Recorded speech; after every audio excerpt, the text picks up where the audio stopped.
For as long as humanity has had consciousness, the moon has been a constant. It is so deeply integrated into the function of our planet and our own history that its presence is often taken for granted. We see it as a light, a symbol, or simply a feature of the night. But the moon is not just an object in the sky. It is a fundamental part of the system that makes Earth habitable. Its influence is quiet, but its absence would be catastrophic. This is an exploration of what would happen if that constant were to simply vanish. Welcome to the Science for Deep Sleep. If this kind of calm exploration into the universe helps you unwind, consider liking the video and subscribing to the channel. And wherever you are right now, whether near an ocean, a forest, a city, or somewhere quiet in between, feel free to share where you're watching or listening from. Imagine a world where the most familiar object in the night sky disappears without a trace. The consequences would not be a Hollywood-style explosion, but a subtle and silent unraveling of our world's most basic systems. The effects would begin quietly, in the darkness and in the oceans, before cascading into a complete restructuring of the planet. We will look at the final hours of the moon's existence, exploring how it shaped our cultures and our planet's mechanics, and then witness the chain of events that would unfold the moment it was gone. The last night, a record of influence. Let's begin on the final night. As the moon rises, it's a sight familiar to every human who has ever lived. In our modern world, we might notice its beauty, but our ancestors interacted with it in a much more fundamental way. To them, the moon was a tool. For thousands of years, long before written history, humans were observing the moon. Evidence of this can be seen in ancient artifacts, like bones with carved notches. Some researchers believe these to be some of the first calendars, attempts to track the moon's 29.5-day cycle. This cycle was a clock that predicted the migration of animals, the growing seasons of plants, and the safest times to travel or hunt under its light. This predictable rhythm became embedded in human culture. Civilizations built mythologies around it. For the Greeks, it was the goddess Selene. In Hindu mythology, it is the deity Chandra. Countless cultures interpreted the moon as a powerful force, its phases mirroring cycles of life and death, guiding festivals and agricultural practices. There is also a physical connection. Before artificial lighting, the full moon was the only significant source of nighttime illumination. Modern science has even found a faint echo of this ancient influence. Studies have shown that the added light of a full moon can subtly disrupt our sleep patterns, causing people to take longer to fall asleep. It is a small but measurable effect. So, on this last night, the moon is not just a passive object. It is a cultural touchstone and a gravitational anchor, and its disappearance would fundamentally break the world we know. The silent vanishing. The moment of disappearance would be silent. One instant, the moon is there, held in its orbit. The next, it is gone. For anyone on the night side of Earth, the first noticeable effect would be the darkness. An immediate and profound darkness would fall, unlike anything most modern humans have ever experienced. The full moon's light is so significant that it washes out all but the brightest stars. Without it, that veil is removed. Once the eyes adjusted, the sky would reveal a density of stars rarely seen. The Milky Way would stretch across the sky with an unfamiliar clarity. It would be a beautiful and unsettling sight, a vision of the cosmos made possible by a terrifying event. Astronomers would be the first to confirm the reality of the situation. Their telescopes, no longer hindered by the moon's glare, would offer an unprecedentedly clear view of space, but they would also confirm the impossible. A cornerstone of our solar system has ceased to exist. As the news spread from the scientific community, global confusion would turn to panic. This is where the first major physical consequence begins. The moon's gravity has been a constant force on our planet. For billions of years, it has acted like a brake on Earth's rotation. Early in its history, a day on Earth may have been as short as 6 hours. Over eons, the tidal friction created by the Moon has slowed our planet's spin to the stable 24-hour day we rely on. With the Moon gone, this braking force would vanish. This doesn't mean our day would immediately shorten. Instead, the gradual lengthening of our day that has been occurring for billions of years would stop. The silent removal of this force is the first step in a chain reaction that will now become much louder, starting with our oceans. The unraveling tides. For coastal populations, the first 24 hours would be defined by a strange new quietness in the ocean. The regular, twice-daily rise and fall of the tides would effectively stop. This is the most immediate physical result of the Moon's disappearance. Tides are, in essence, bulges of ocean water created by gravitational pull. The Moon is the primary driver of this, pulling a bulge of water toward it, with a second bulge forming on the opposite side of Earth. As our planet rotates through these bulges, we experience high and low tide. The Sun also contributes, but its effect is less than half that of the Moon. When the Moon vanishes, its gravitational pull on the ocean is released. The massive bulge of water it held in place would attempt to redistribute itself, seeking a new equilibrium. This could trigger unpredictable water level changes and chaotic currents in the immediate aftermath as the ocean settles. Following this initial adjustment, a new tidal pattern would emerge, governed only by the Sun. Tides would not vanish completely, but they would shrink to about 1/3 of their previous size, creating a weak, once-daily pulse in most locations. For the ecosystems in the intertidal zone, that band of coast exposed and submerged by the old tides, this would be an extinction-level event. Trillions of organisms like mussels, crabs, and starfish are adapted to this cycle. Their habitat would be permanently destroyed in a single day, triggering a collapse that would move up the entire coastal food chain. The economic impact would be just as immediate. Global shipping would be crippled. Many of the world's ports are built around the predictable depth changes of the tides. Without them, massive cargo ships could be left stranded, unable to reach docks. But tides do more than move water up and down a coastline. They drive currents that circulate heat around the globe, pulling warm water toward the poles and cycling cold, nutrient-rich water up from the deep. With the power of the tides dramatically reduced, this global ocean conveyor belt would slow, altering heat distribution and leading to more extreme and unpredictable weather patterns. A world losing its balance. The most profound consequence is one that would unfold over thousands of years: a change in our planet's stability. Earth is tilted on its axis by a stable 23.5 degrees. This tilt is what creates our seasons. The Moon's gravity acts as a stabilizing anchor, preventing this tilt from changing erratically. It functions like a gyroscope, keeping Earth steady as it spins. Without the Moon, this gentle wobble would become unstable. Over vast timescales of many thousands of years, Earth's axial tilt would begin to drift.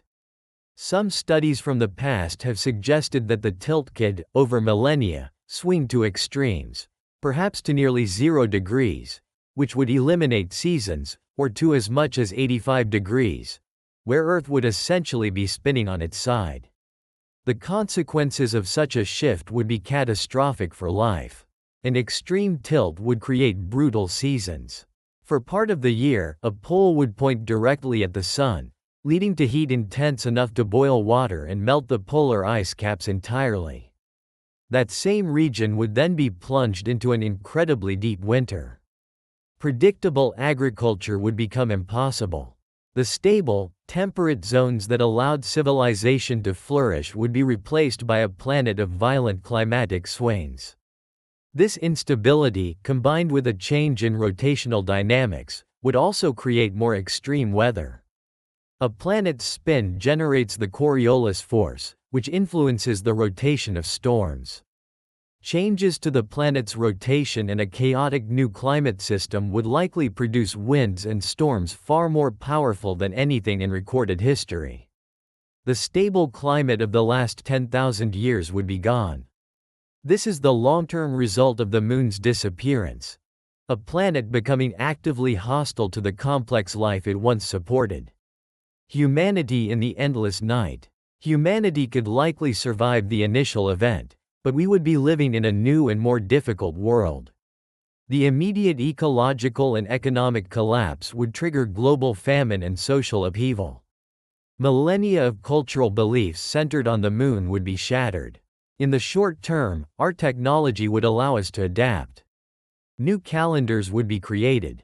Artificial light would become even more essential to combat the total darkness of the new night. But these would be small comforts on a planet spiraling into chaos. As the millennia passed and the planet's tilt began to drift, humanity would be forced into a state of constant migration, fleeing new deserts and advancing ice.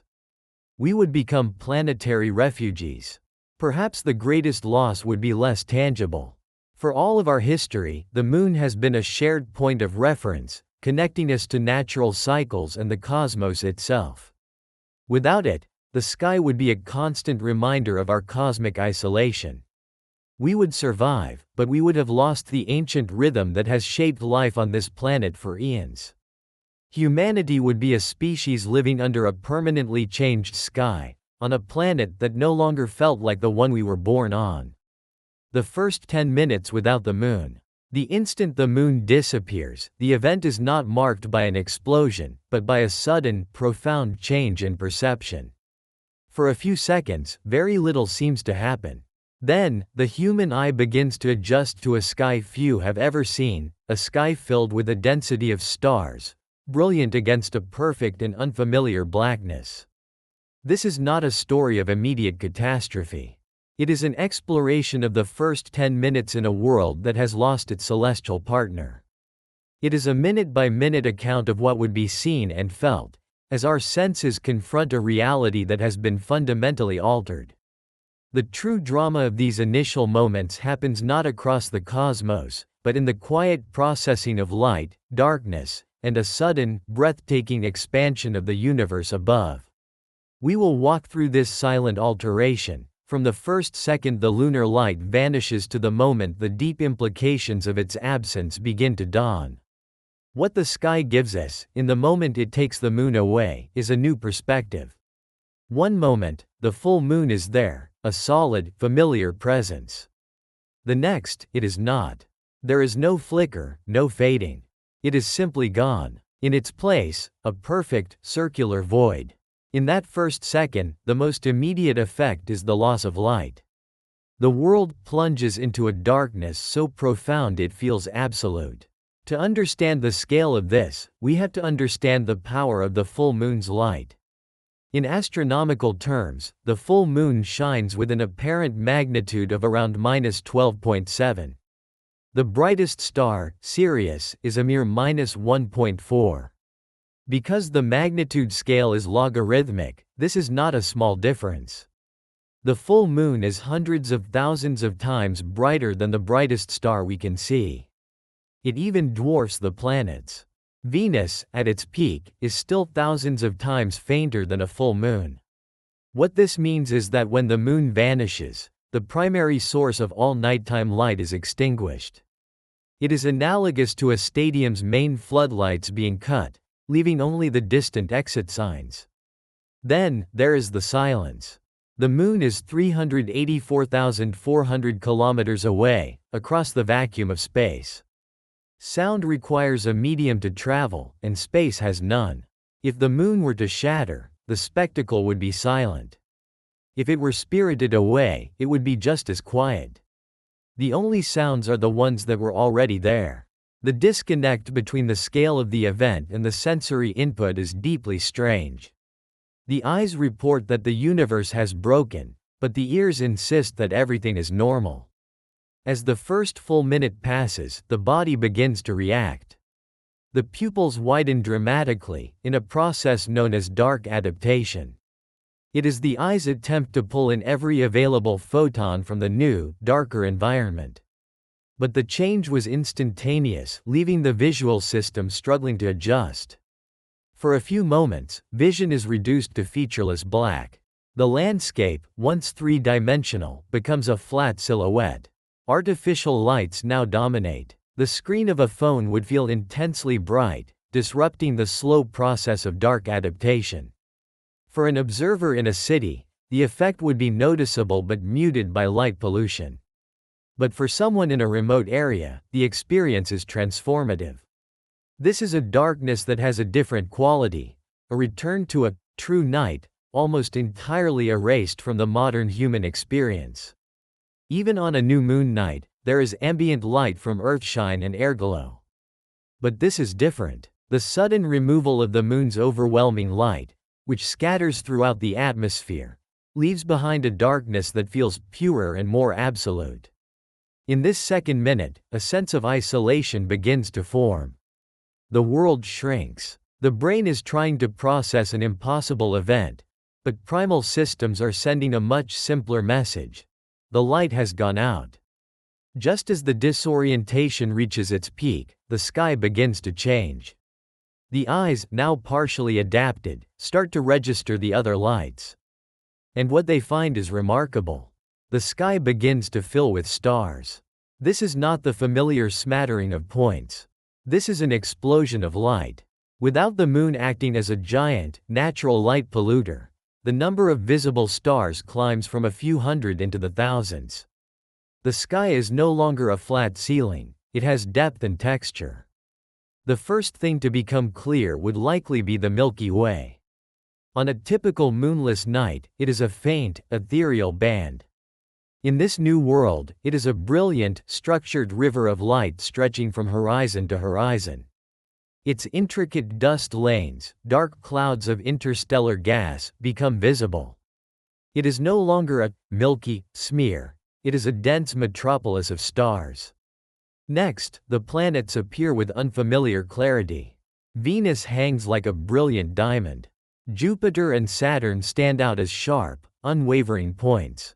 With the sky so dark, it might even be possible to discern their subtle colors with the naked eye. Jupiter's off-white glow and Saturn's fainter, golden hue. They are no longer just bright stars, they are clearly distinct worlds. Constellations, once fragmented, snap into place. It is as if a veil has been lifted. In plunging the terrestrial world into darkness, the event simultaneously reveals the staggering brilliance of the cosmos. As the eyes become fully accustomed to the dark, the spectacle gives way to a more sober realization. The entire sense of scale and perspective has been altered. The moon has always been an intermediate object, a cosmic stepping stone between the Earth and the vastness of space. Without it, that stepping stone is gone. The universe no longer feels like a distant backdrop, it feels immediate and overwhelmingly large. The stars seem to be all around, and the Earth feels like a small vessel in an infinite ocean. The constellations take on a new character. They are immense, three-dimensional structures of stars, and one can almost feel the depth of the void between them.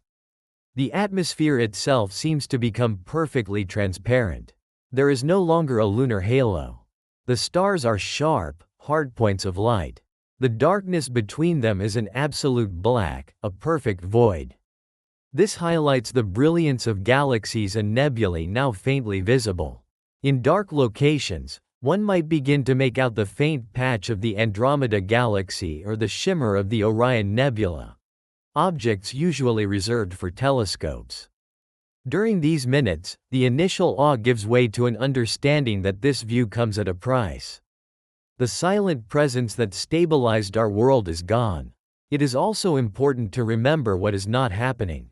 There are no immediate physical consequences on a planetary scale. The Earth does not lurch in its orbit. The ground does not shake.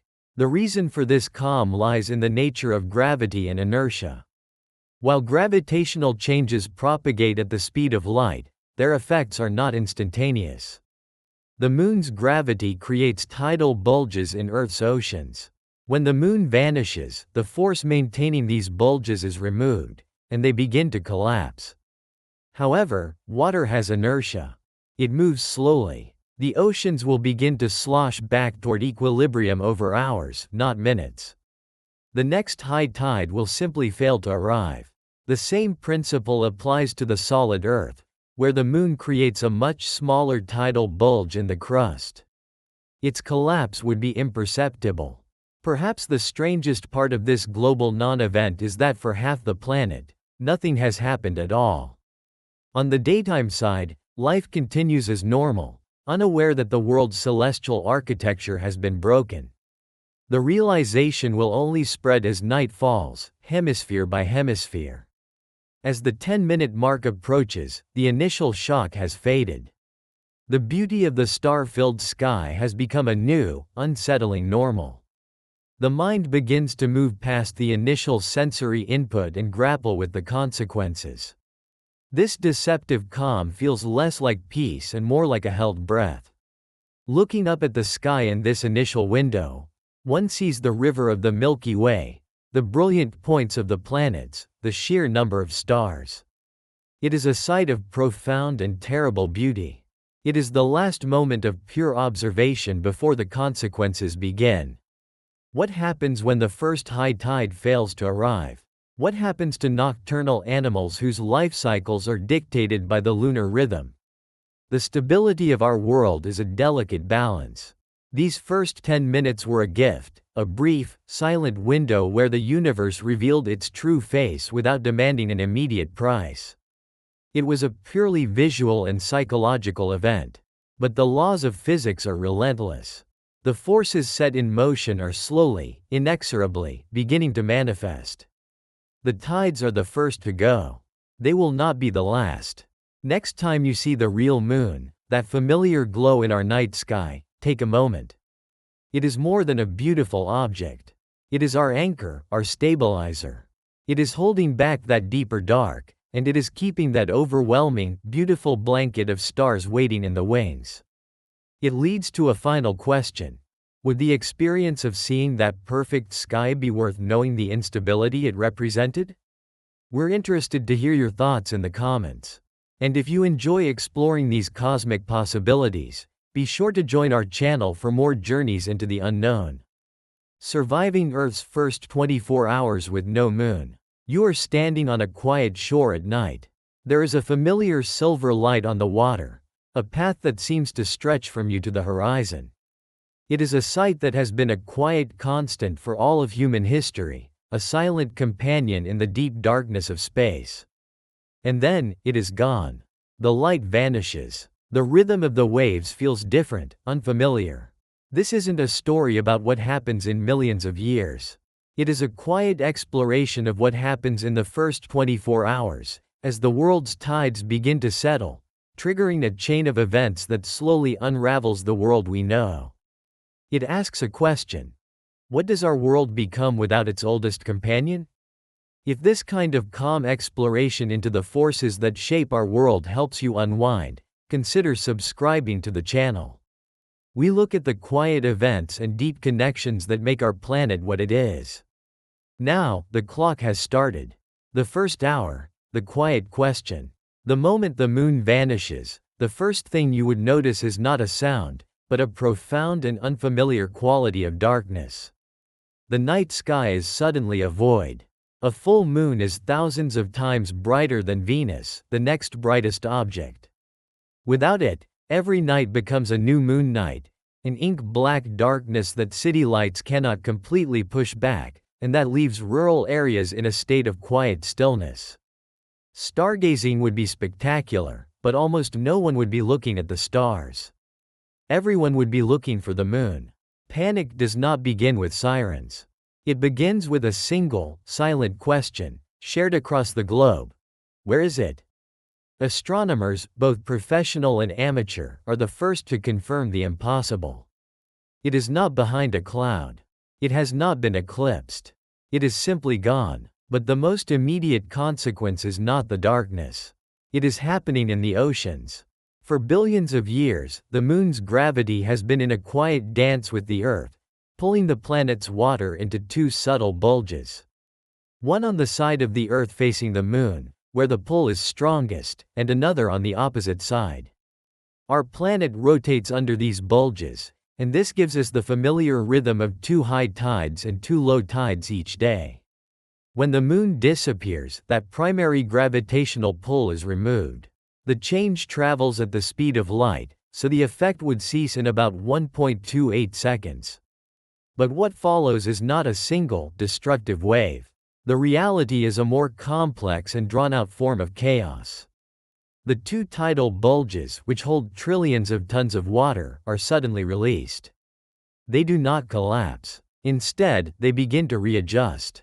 The water, now influenced only by the much weaker gravity of the Sun, starts to move toward a new equilibrium. This initiates a series of slow, planet-wide oscillations. In this first hour, along coastlines around the world, the sea begins to behave erratically. In some places, the water might recede, exposing the seabed for hundreds of meters. In other areas, a slow, surging rise in water level begins. These are not sudden, violent tsunamis, but they are powerful, chaotic, and unpredictable. They are the last echoes of the lunar tides, a global redistribution of the ocean's mass. The models that have predicted tides for centuries are now useless. Every coastline on Earth faces an unknown change coming from the dark.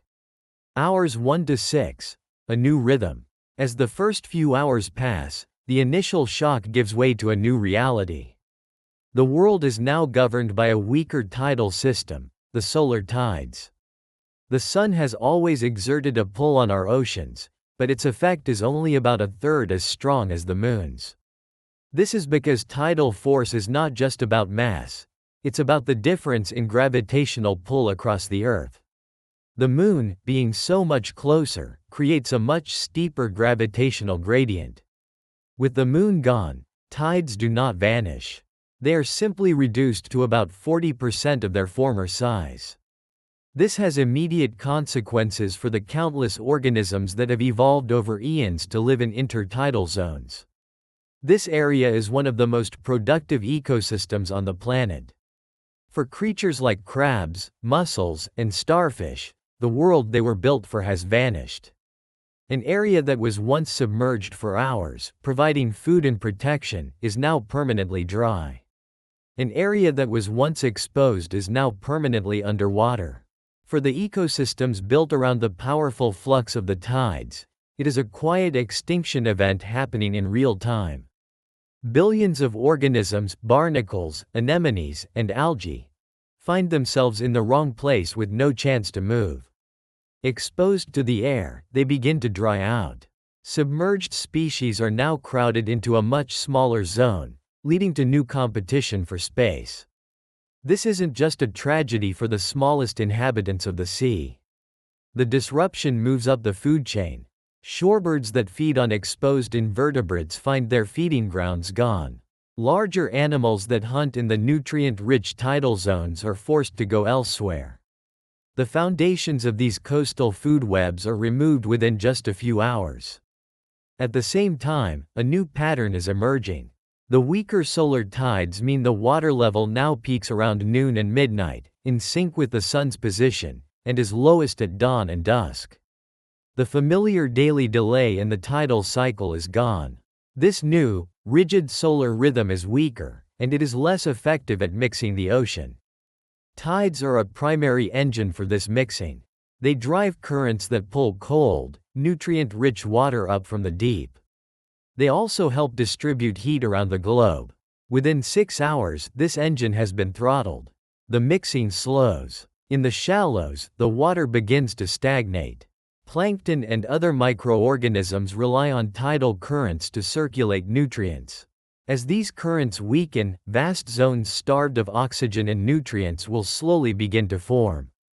The chemical balance of the ocean is starting to shift.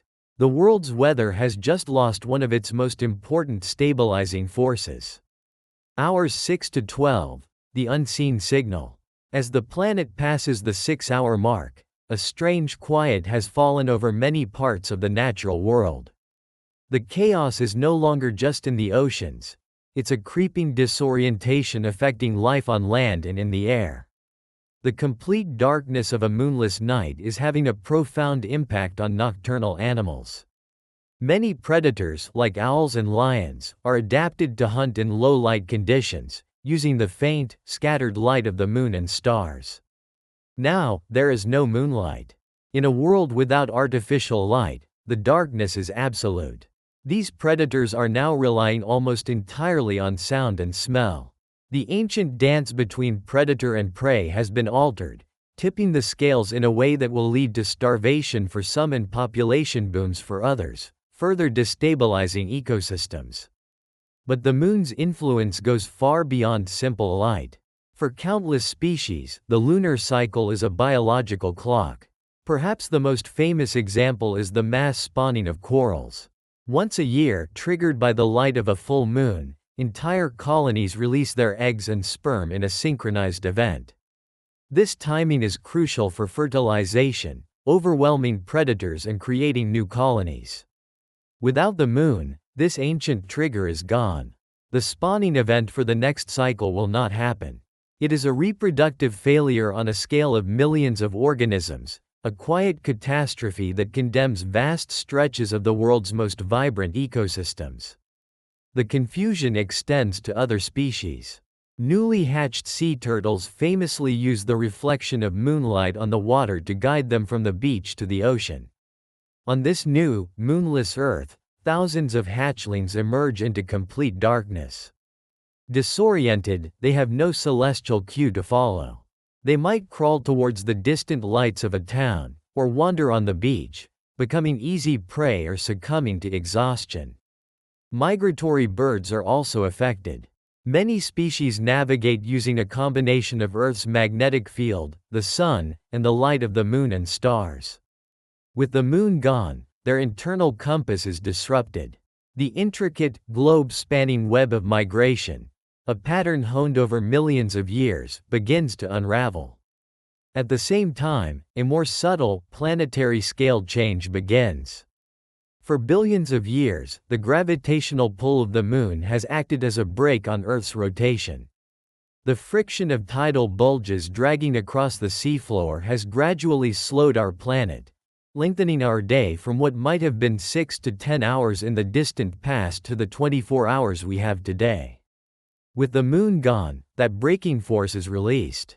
This is not something you would feel. The change is incredibly gradual. The day will not suddenly become shorter. It is a long-term outcome.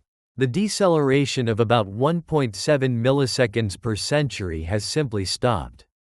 Over geological time, the planet will begin an infinitesimally slow process of speeding up. The process that will eventually lead to shorter days, higher winds, and a more extreme climate has been set in motion. The first domino has fallen. Hours 12 to 24. The unmoored planet. As the first 24 hours come to a close, the planet is a different version of itself. The initial redistribution of the oceans has subsided into the new, weaker rhythm of the solar tides. Coastlines have been changed. What was once a sprawling intertidal zone is now a stark line, a strip of dried marine life above a new, permanent water level. The smell of decay in coastal air is a quiet testament to the ecological shift that occurred in less than a day. The immediate crisis is over, but the consequences are just beginning. The disruption to the ocean's mixing process starts to affect the weather. Tides are crucial for transporting heat from the equator toward the poles. Without the strong lunar tides driving this circulation, temperature imbalances begin to build. The tropics will slowly warm, while the poles will slowly cool. This is the recipe for more energetic weather. A greater temperature difference between the equator and the poles means a more active atmosphere. While it would take weeks or months for major ocean currents to significantly slow, the atmospheric response is much faster. Weather patterns become more unpredictable. And then there is the wobble. This is, perhaps, the most significant long-term consequence. The Earth is tilted on its axis by about 23.5 degrees, which gives us our seasons. Our planet, like a spinning top, has a natural wobble. However, the immense gravitational pull of the Moon has acted as a stabilizer, keeping this wobble in check and holding our axial tilt remarkably steady. This stability is the reason our seasons are predictable. With the Moon gone, that stabilizing force is absent. Earth's axis is now subject to the smaller gravitational influences of other planets, particularly Jupiter. The wobble will begin to grow. Over thousands of years, the axial tilt could fluctuate wildly. Models suggest it could change from as little as 0 degrees, which would eliminate seasons, to extremes of 85 degrees, which would put the Earth on its side. At such a tilt, the North Pole would point at the Sun for half the year, while the other hemisphere froze. The resulting climate would be impossibly extreme. In this first 24-hour period, none of this has happened. The change in the wobble is microscopic, a value that exists only in the calculations of scientists. But the process has begun. The anchor is gone. The stable spin of our planet has been released, and it is now on a slow, inexorable journey towards a different state. The Earth of 24 hours ago is gone. The new reality is a planet unmoored, beginning a slow and irreversible descent. The 25th hour and beyond. The first 24 hours are over. Dawn breaks on a different planet. The sun rises into a sky that feels unnervingly empty. The oceans are quieter, their heartbeat weaker. But this quiet is not peace. It is the silence of a system whose balance has fundamentally shifted. In just one day, the world has seen an ecological collapse along every coastline. Nocturnal wildlife is in disarray, and the ancient reproductive cycles of countless species have been broken. The engine of global ocean circulation has been throttled, setting the stage for more unpredictable weather. And the planet's spin, freed from its lunar break, has begun a journey that will end, millennia from now, with a wildly unstable axial tilt. Surviving the first 24 hours was just the beginning. The challenges of the 25th hour are more profound. Humanity now faces a future of dwindling marine resources and a climate that is becoming progressively less predictable. We face the long, slow certainty that our world is on a path to becoming unrecognizable. The Moon was never just a light in the sky. It was our anchor, our stabilizer, the silent partner in the delicate dance of life on Earth. Its absence reveals a quiet truth: our existence hangs by a gravitational thread. We live on a world whose stability is not guaranteed, a world made possible by a chance cosmic partnership. As you look at the empty sky of this new world, you realize that survival isn't just about weathering the changes of today, but about facing a future on a planet that is slowly, irrevocably, becoming something else. The story of our planet is one of quiet balances, and how even small changes can have enormous consequences. To explore another of these fundamental forces, you can find our video on what might happen if the Earth's rotation were to change. How Earth dies without the Moon. Look up at the night sky. On most nights, it's there. A silent companion. The Moon. For all of human history, it has been a source of myth, a tool for navigation, and a keeper of calendars. We have written poems about it and landed on its surface, and perhaps we have taken its steady presence for granted. It can feel like a beautiful, but ultimately passive, piece of our celestial neighborhood. But what if that view is incomplete? What if the Moon is not just a light in the sky, but a quiet guardian, an anchor that holds our world in balance? When we imagine the Moon disappearing, it's easy to think of sudden, dramatic events. A popular image is of colossal tsunamis erasing coastlines as the ocean's gravitational leash is broken. It's a powerful image, but the reality is likely something quieter. The immediate effects would be subtle. The true problem is not a sudden flood, but a slow, creeping instability that begins with a simple wobble. A wobble that would, over millions of years, turn Earth into a chaotic and unrecognizable world. The story of how Earth changes without the Moon is not one of instantaneous destruction. It is a story of a slow descent into imbalance, a chronicle of a planet losing the very thing that makes it a home. This is the story of a slow apocalypse, one written into the laws of physics. Imagine you wake up one day, and the night is ink black, a profound darkness you have never experienced. The familiar silver glow is gone. The moon has vanished. In the first few days, the world seems oddly normal. The tides are weaker, certainly. The waves are calmer. But the continents have not sunk. The world has not ended. A collective sigh of relief might ripple across the globe. Perhaps we never needed it after all. But as weeks turn into months, and months into years, something strange begins to happen. The seasons start to drift. A summer becomes a little too hot. A winter is a little too mild. It's subtle at first, the kind of thing you might dismiss as an unusual weather year. But it doesn't stop. The rhythm of the world is breaking down. This is the real beginning of the end.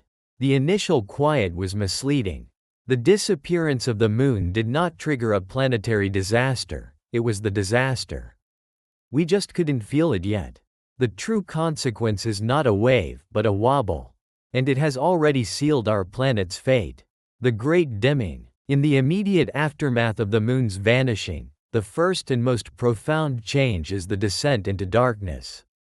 A full moon can be thousands of times brighter than Venus, the next brightest object in our night sky.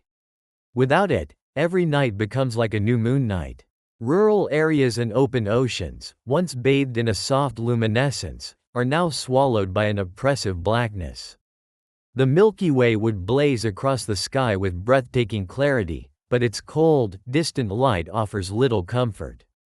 This eternal darkness would have an immediate and disruptive impact on the animal kingdom. For billions of years, life has evolved to the rhythm of lunar cycles.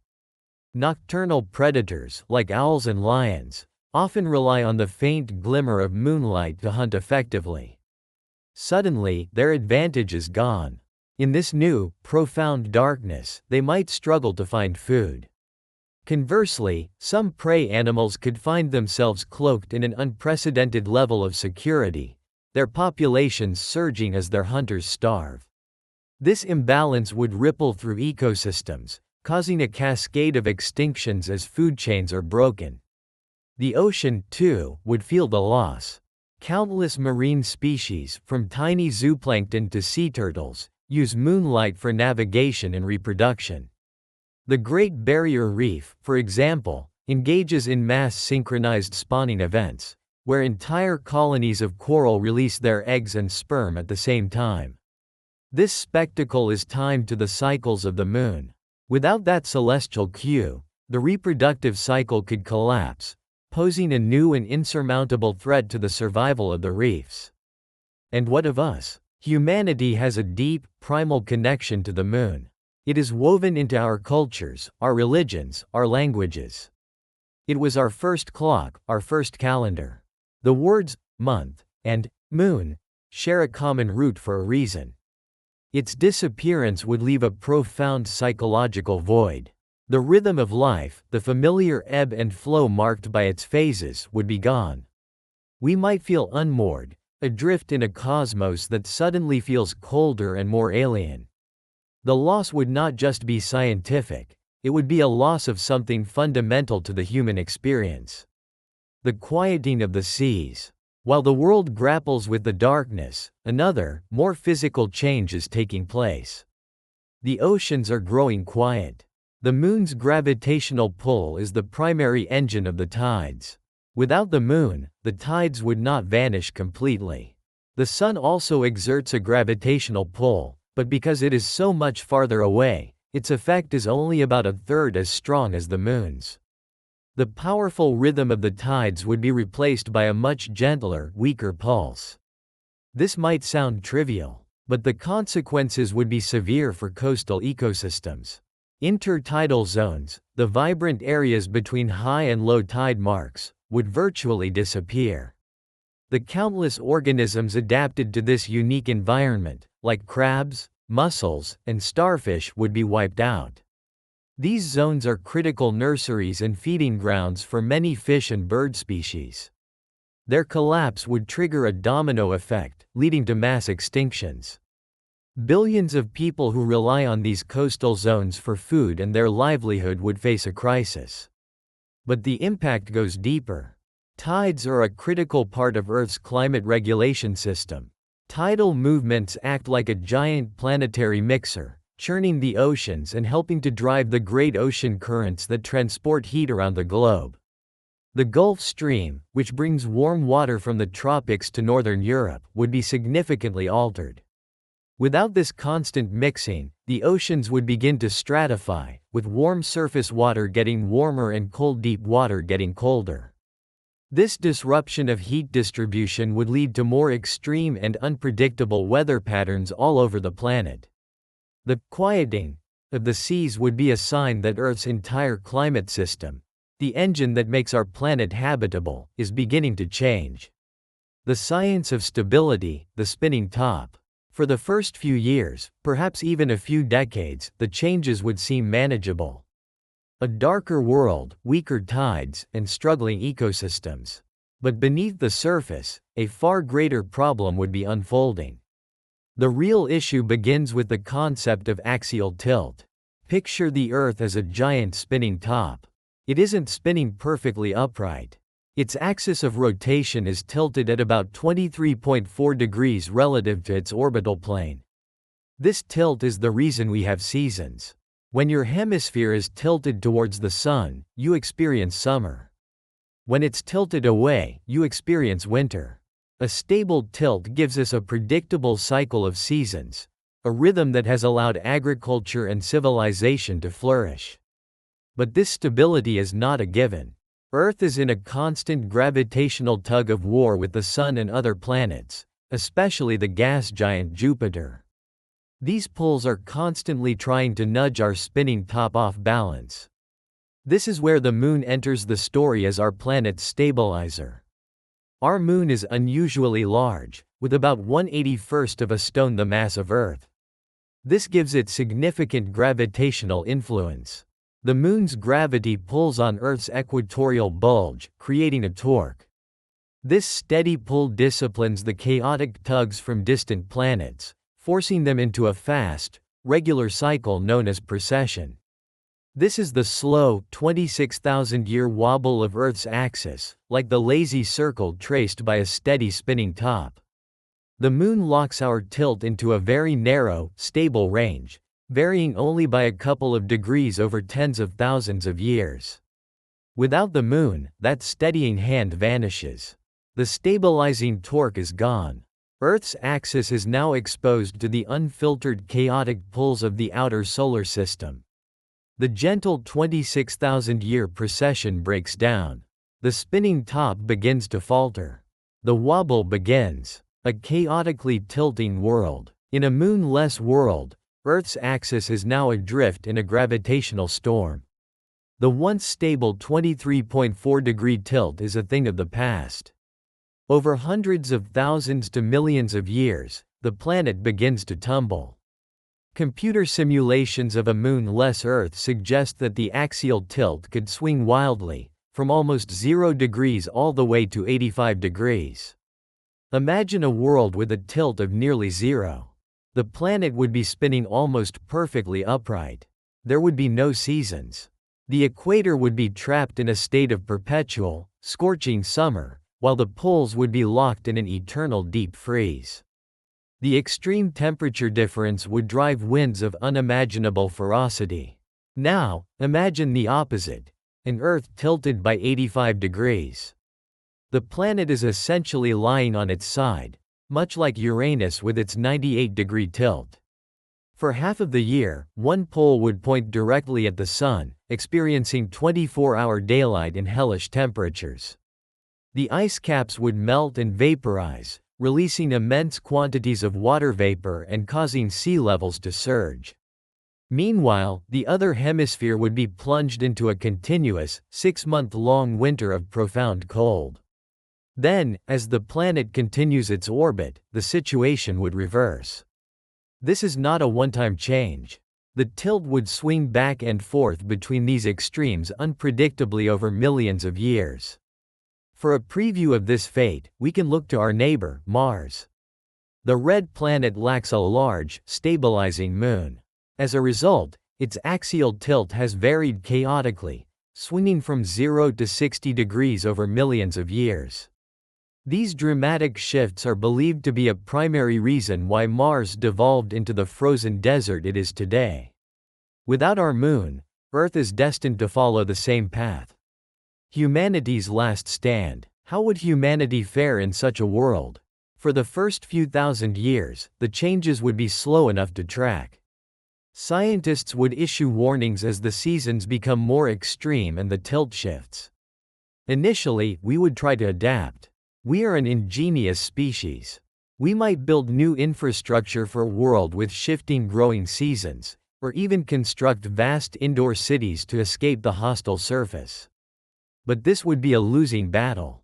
How do you build for a planet whose fundamental rules are changing every few 100,000 years? How do you plan for a future where a city might experience months of continuous daylight and scorching heat, followed by months of frozen darkness? The social and political fabric of civilization would tear apart. Nations might go to war over the dwindling habitable zones. Mass migrations would sweep the globe as populations flee regions that have become too hot, too cold, or too stormy to support life. Society would collapse not from a single event, but from a relentless series of changes. Our attempts to fix the problem would likely be futile. The slow, inexorable shift of the planet's tilt is not a problem that can be solved. It is a fundamental change in the nature of the world itself. It is like trying to repair a foundation that is actively crumbling into dust. Eventually, the struggle would end. Humanity's advanced civilization, a product of a long period of stable climate, would be a distant memory. Perhaps small pockets of survivors would cling to existence, but they would be living on a completely alien planet, haunted by the memory of a green, stable world that their ancestors took for granted. A world made possible by a silent guardian in the night sky. The new Earth, a world of perpetual storms. Millions of years have passed since the moon vanished. Humanity is gone. Our cities have crumbled to dust. The Earth is still here, but it is no longer the world we knew. It is a planet of violent extremes. The concept of a stable climate is gone. The planet's chaotic wobble means that long-term patterns are impossible. Instead, Earth is locked in a cycle of planetary-scale cataclysms. For a few million years, the tilt might settle at around 45 degrees. Seasons would be brutally extreme. Summers would be hot enough to boil rivers, and winters would bring glaciers sweeping down toward the tropics. Then, the tilt shifts again, lurching towards 85 degrees. The poles, now receiving the most direct solar energy, would become the hottest places on Earth. The ice caps would violently melt and boil away. The atmosphere would become choked with water vapor, a potent greenhouse gas, trapping more heat and creating a runaway warming effect. This superheated, moisture-laden atmosphere would become a breeding ground for storms of unimaginable power. These hypercanes would be continental in scale, with wind speeds that would make our Category 5 storms look like a gentle breeze. They would be a permanent feature of the planet, monstrous weather systems raging for centuries, scouring the surface of the land and churning the oceans into a violent froth. The sky would be a perpetual, churning ceiling of clouds, split by lightning that never ceases. A planet unfit for life. Could life survive this? It is possible, but not life as we know it. The complex ecosystems of our Earth are a product of billions of years of relative stability. That stability is gone. On the new, moon-less Earth, the conditions for complex life are obliterated. Any life that did survive would be pushed to the absolute extremes. Perhaps deep underground, shielded from the surface chaos, microbial life would continue to thrive. In the boiling oceans, extremophile bacteria might cluster around hydrothermal vents, just as they do today. On the surface, it is a different story. The era of trees, flowers, insects, fish, birds, and mammals would be over. The evolutionary clock would be reset. The Earth would return to a state akin to its earliest, most primitive beginnings, a world of single-celled organisms, cowering in the dark. The planet would flicker between two states. In its high-tilt phases, it would be a hothouse, water world. In its low-tilt phases, it could fall into a snowball Earth state, covered in a thick shell of ice. The planet would be trapped in a cosmic game, with each gravitational nudge from Jupiter threatening to flip it into a completely new and hostile condition. This new Earth is a testament to a profound truth. Habitability is not a simple checklist. It is an incredibly delicate dance of 1,000 different factors. And the most important partner in Earth's dance of life has always been the Moon. Without it, the music stops, and the dance devolves into chaos. The search for life on other planets has taught us to look for worlds with large moons, as they are seen as crucial for stabilizing climates long enough for complex life to evolve. Our planet, without its moon, would be a prime example of why. It would be a world within the habitable zone, yet it would be utterly and permanently uninhabitable. This journey to a moon-less Earth is a reminder of how interconnected our universe is. The things we take for granted, the seasons, the tides, the very stability of our world, are all gifts from our celestial partner. It forces us to look at the sky not just with wonder, but with gratitude. If this exploration of our planet's fragile existence has changed the way you see our place in the cosmos, consider subscribing for more deep dives into the science that shapes our universe. And let us know in the comments, what if scenario about our solar system fascinates you? From a world of serene darkness and quieted oceans, to a planet tumbling chaotically through space, we have seen the slow end of the Earth.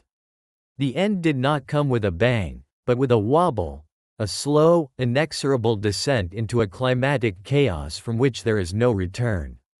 The story of a moon-less Earth is a story of losing our anchor.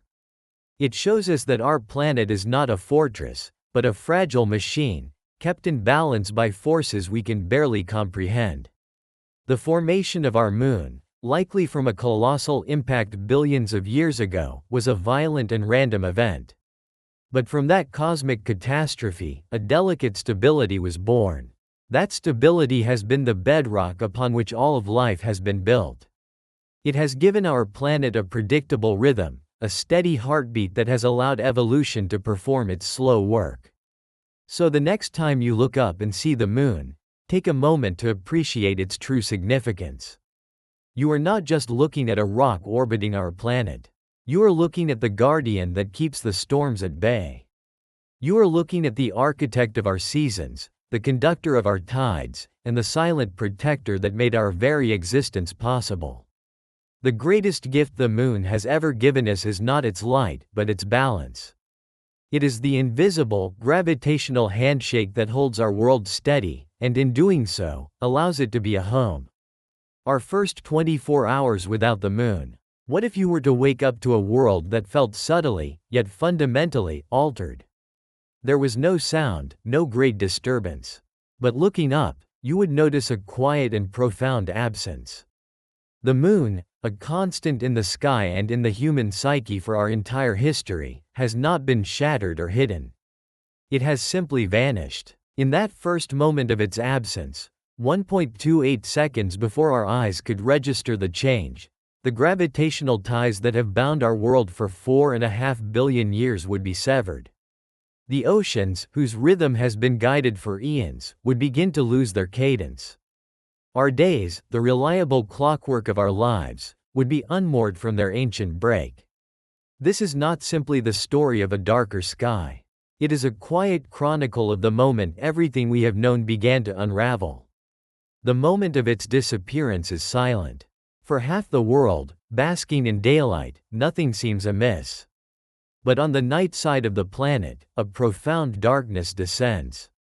It is a quality of blackness few modern humans have ever experienced. Without the moon's glow, the night becomes absolute. The stars, no longer competing with moonlight, would burn with a fierce, cold clarity, the Milky Way a brilliant, jagged scar across the sky. The first to know are not poets on a balcony or lovers gazing out a window. The first to know are the machines. In observatories from Chile to Hawaii, automated telescopes slewing to their next target find only emptiness. Error messages cascade across screens as algorithms report a catastrophic anomaly. The moon is not where it should be. It is nowhere. The laws of physics as we understand them do not allow for 73 quintillion metric tons of mass to simply cease to exist. A gravitational event of this nature is so far outside known phenomena that detectors like LIGO would not register a classic wave, but a fundamental inconsistency in spacetime itself. A signal so bizarre it would initially be dismissed as a system glitch. But the most profound immediate change happens in the water. The moon's gravity is the primary conductor of the ocean's grand symphony, pulling vast bulges of water toward it. When that pull vanishes, the two massive tidal bulges, each a continent-sized swell of trillions of tons of water, are released. They do not just settle, they begin to collapse. And in their collapse, a new and unfamiliar equilibrium starts to form. For the first hour, the planet's oceans are thrown into a period of chaotic oscillation. The collapse of the lunar tidal bulges is not a gentle process. Water that was heaped up in the middle of oceans suddenly sloshes back toward the continents. Imagine a basin the size of the Pacific, where a massive, invisible weight has just been removed from its center. Coastlines that were experiencing high tide would see the sea retreat with shocking speed. Harbors could empty in minutes, leaving massive container ships stranded on muddy seabeds. The intertidal zones, those precious, life-filled margins between land and sea, are left exposed. For the countless organisms that live here, from crabs and mussels to starfish and snails, their world, defined by the reliable rhythm of advancing and retreating water, has been violently torn away. This retreat is only a prelude. As the colossal mass of water rebounds, it surges back. This is not a normal wave, but a planetary-scale redistribution of oceanic mass. Low-lying coastal cities face an unprecedented threat. Without the moon, tides do not cease entirely. The sun still exerts a pull, but it is only about 46% as strong. The transition from the powerful lunar tide system to this weaker solar one is not smooth. The planet's oceans are ringing like a bell, and the coastlines are where the vibrations are felt most destructively.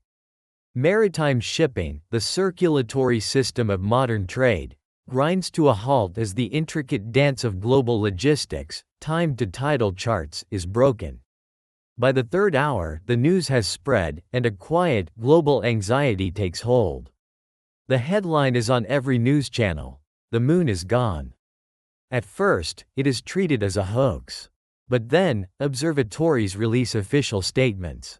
Governments, caught entirely off guard, issue confused and contradictory information. The psychological impact is immediate. For all of human history, the moon has been a constant. It is woven into our myths, our religions, our art. The word month is a ghost of the word moon. Its disappearance is not just the loss of a celestial object. It is the loss of a fundamental piece of the human experience. A deep, primal sense of instability begins to set in, interrupting the illusion that our world is permanent and predictable. Scientific communities enter a state of organized panic. Physicists debate the impossible mechanism of the disappearance. Mass, after all, cannot simply vanish. Astronomers frantically recalculate Earth's orbit. The Earth and Moon orbit a common center of mass, a point called the barycenter, which lies about 4,700 kilometers from the Earth's core.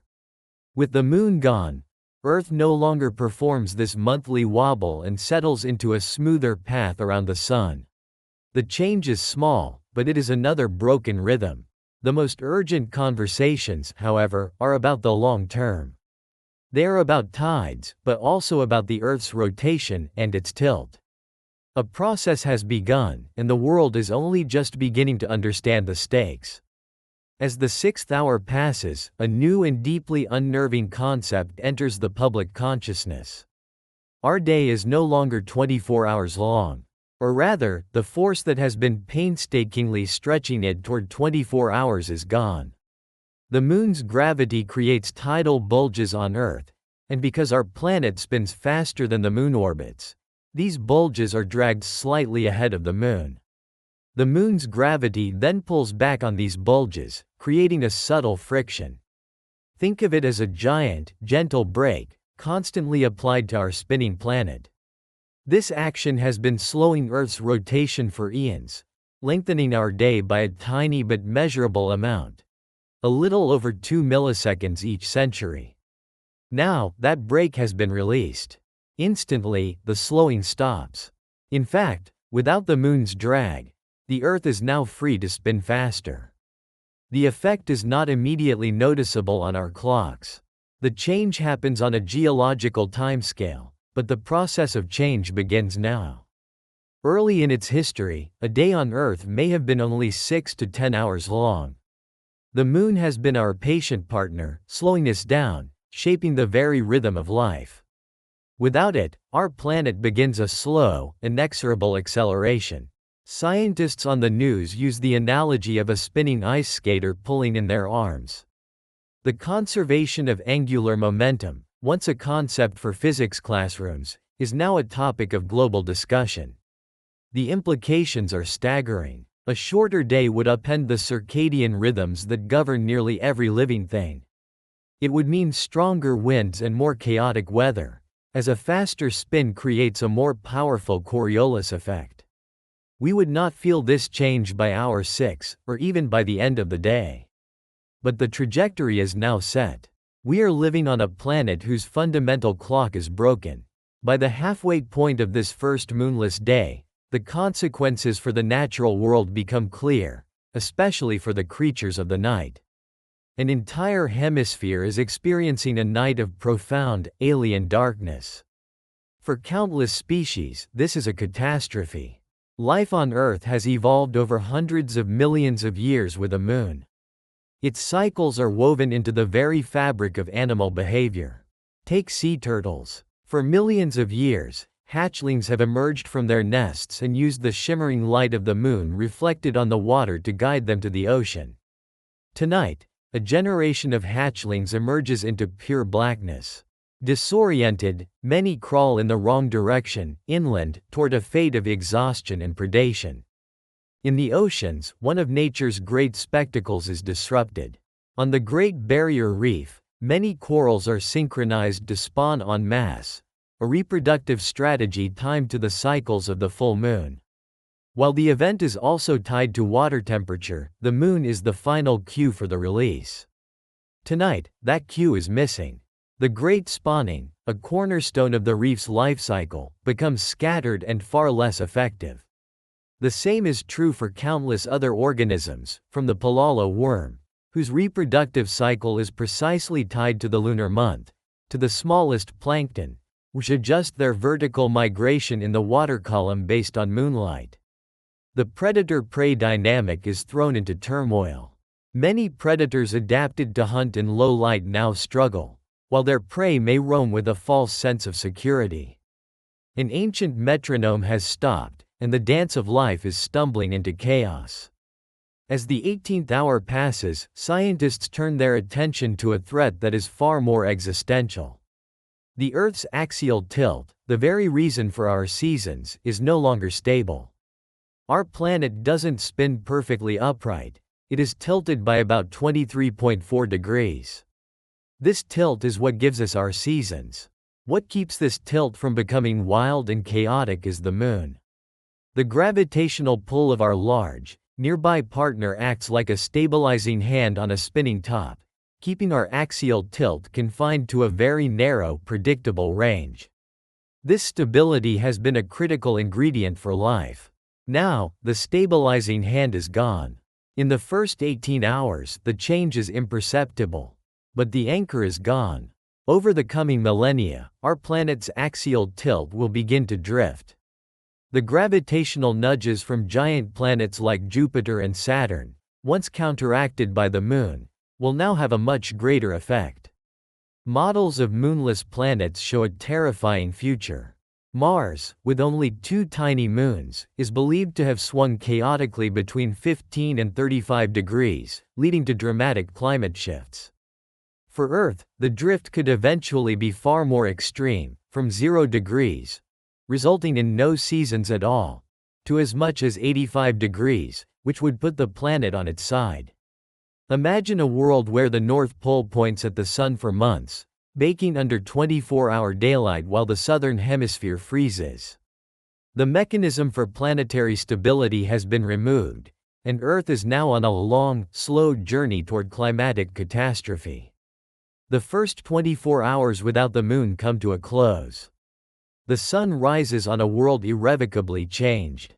The initial, violent sloshing of the oceans has begun to subside, settling into a new, anemic rhythm governed only by the distant sun. Tides are now a pale imitation of what they once were, and the rich intertidal ecosystems are beginning a slow decline.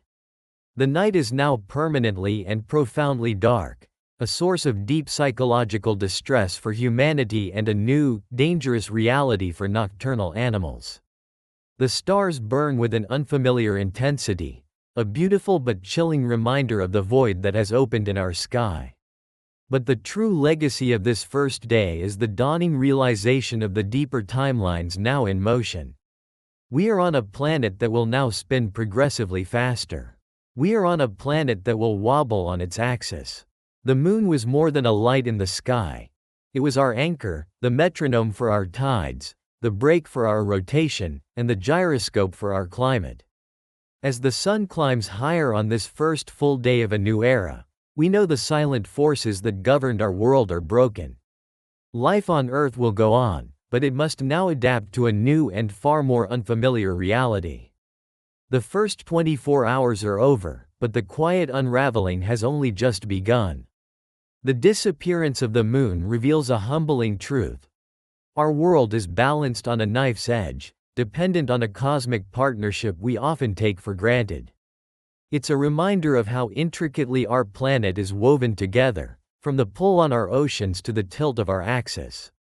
If this kind of calm exploration into the what if helps you appreciate the delicate celestial mechanics that make our world possible, consider liking this video and subscribing for more journeys into the cosmos. The universe is full of wonders, and sometimes, the best way to see them clearly is to imagine, for a moment, what life would be like without them. Our sky without a moon is terrifyingly beautiful. For all of human history, one object has remained a constant in the night sky. Our companion, and our silent watcher. It has been a silver anchor in the cosmic ocean, a source of light in the darkness, a metronome for the rhythms of our planet. It has inspired poets, guided sailors, and been a familiar face for anyone who has ever looked up. It is so deeply woven into our cultures and our sciences that it can be easy to overlook. It is simply there. The Moon vanishes from the screen, leaving a stark blackness filled with an overwhelming number of stars. The music shifts to something more still and awe-inspiring. But what if, tonight, it was gone? What if that familiar presence was replaced by a dark, star-filled canvas that is both magnificent and deeply unfamiliar? This is not just a story about a darker night. It is an exploration of losing our oldest celestial companion, and in doing so, discovering the raw, unfiltered universe it was hiding. This is a journey into what happens, second by second, as our world is quietly and irrevocably unmade. The unveiling, a sky of unfiltered starlight. The first change would be immediate. As the sun dips below the horizon, the world would fall into a darkness deeper than many have ever known. There would be no gentle twilight, no silvery glow. Just a sudden, profound blackness. And then, as your eyes adjusted, you would see it. A sky filled with an unfamiliar amount of light. Without the moon, our nights would be as dark as a new moon every single night. A full moon acts as a celestial floodlight, its glare washing out all but the most prominent stars. Without that glare, the true population of the heavens would reveal itself. The few thousand stars you might see from a dark location would instantly become thousands upon thousands more, not as faint smudges, but as sharp, distinct points of light. You would see color as never before. A star's color is an indication of its temperature, and the night would become a tapestry of fiery jewels. You would witness the cool, ruby-red glow of aging giant stars, the crisp white of stars like our sun, and the piercing blue of young, hot stars burning through their fuel at an incredible rate. The planets would transform into unwavering beacons. Jupiter and Saturn would blaze with a steady, serene light, their lack of twinkling revealing them as members of our own solar system. With simple binoculars, you could resolve the four largest moons of Jupiter, Io, Europa, Ganymede, and Callisto. A miniature solar system in motion. Even the distant Uranus, normally a difficult target, might be glimpsed by the naked eye from a truly dark sight. But the real spectacle would be the Milky Way. That hazy band we can just make out on the clearest nights would become the dominant feature of the sky. It would no longer be a cloud, but a glittering, textured river of light, a torrent of billions of stars punctuated by the dark shapes of interstellar dust clouds. This is the edge-on view of our own galaxy, and for the first time, you would truly feel as if you were standing inside it. This unfiltered cosmos would be a paradise for astronomers. Telescopes could peer deeper into space, unhindered by lunar light pollution. Yet this newfound beauty would come at a cost. We would gain a universe of stars, but we would lose the sky's grandest performances. Lunar eclipses, when the Earth's shadow paints the moon in shades of red, would be gone. More dramatically, the cosmic coincidence of a total solar eclipse would also vanish. The spectacle of the moon sliding perfectly across the sun, turning day into an eerie twilight and revealing the sun's fiery corona, would become a memory. The sky's greatest performance would be permanently cancelled. And as you stood there, a deeper sense of loss would begin to set in. The world would feel different. The moon is not just a rock, it is woven into the fabric of life and culture. For millennia, it has been our calendar, our clock, our muse. Its phases marked the passage of time for ancient civilizations. Our languages are filled with its presence. Words like lunacy and month are direct descendants of its name. That cultural anchor would be gone. The night would feel empty, not just of light but of meaning. It is a disquiet that goes beyond aesthetics. It's a fundamental disruption. And this beautiful, eerie calm is only the prelude. The real chaos would have already begun, unseen, in the silent depths of our world's oceans. The silent chaos, the draining of the seas. While humanity stared at the sky, the first physical consequence of the moon's disappearance would be underway. It would not be a loud or dramatic event. It would be a quiet, relentless fading of the planet's pulse. We are talking about the tides. The rhythmic rise and fall of the sea is one of the most reliable forces on Earth. This planetary breathing is caused by a gravitational dance, primarily between the Earth and the Moon. The Moon's gravity pulls on our planet, and it has a dramatic effect on the liquid water. The ocean on the side of the Earth facing the Moon is pulled towards it, creating a bulge of water, a high tide. A second high tide forms on the opposite side of the Earth, as the planet itself is pulled away from the water. As the Earth spins, every coastline cycles through high and low tide. The Sun also creates tides, but because it is so much farther away, its effect is less than half as strong as the Moon's. With the Moon gone, tides wouldn't vanish, but they would shrink by an estimated 75%, becoming a pale imitation of their former selves. The great surges of the ocean would be reduced to a gentle lapping, dictated only by the sun. For a casual observer, this might seem minor. For the planet, it would be a catastrophe. The first victims would be the intertidal zones, the vibrant ecosystems exposed to air at low tide and submerged at high tide. These zones are among the most productive habitats on Earth. Imagine the world's coastlines. The vast mudflats, the rocky shores, the mangrove forests. All are defined by the rhythm of the tides. Without the strong washing of lunar tides, these areas would change drastically. The upper reaches would dry out and die. Mussels, barnacles, and starfish that depend on being submerged would be left exposed to the sun. Weaker currents would mean less mixing of water, leading to stagnation and depleted oxygen. This would trigger a chain reaction. The countless species that live in these zones are a crucial food source for migratory shorebirds and other animals. Without this food, those populations would crash. Entire coastal food webs would collapse. The consequences extend beyond the shoreline. Tides are a critical engine in the Earth's climate system, helping to drive the great ocean currents that transport heat around the globe. They mix cold, deep water with warmer surface water, balancing global temperatures.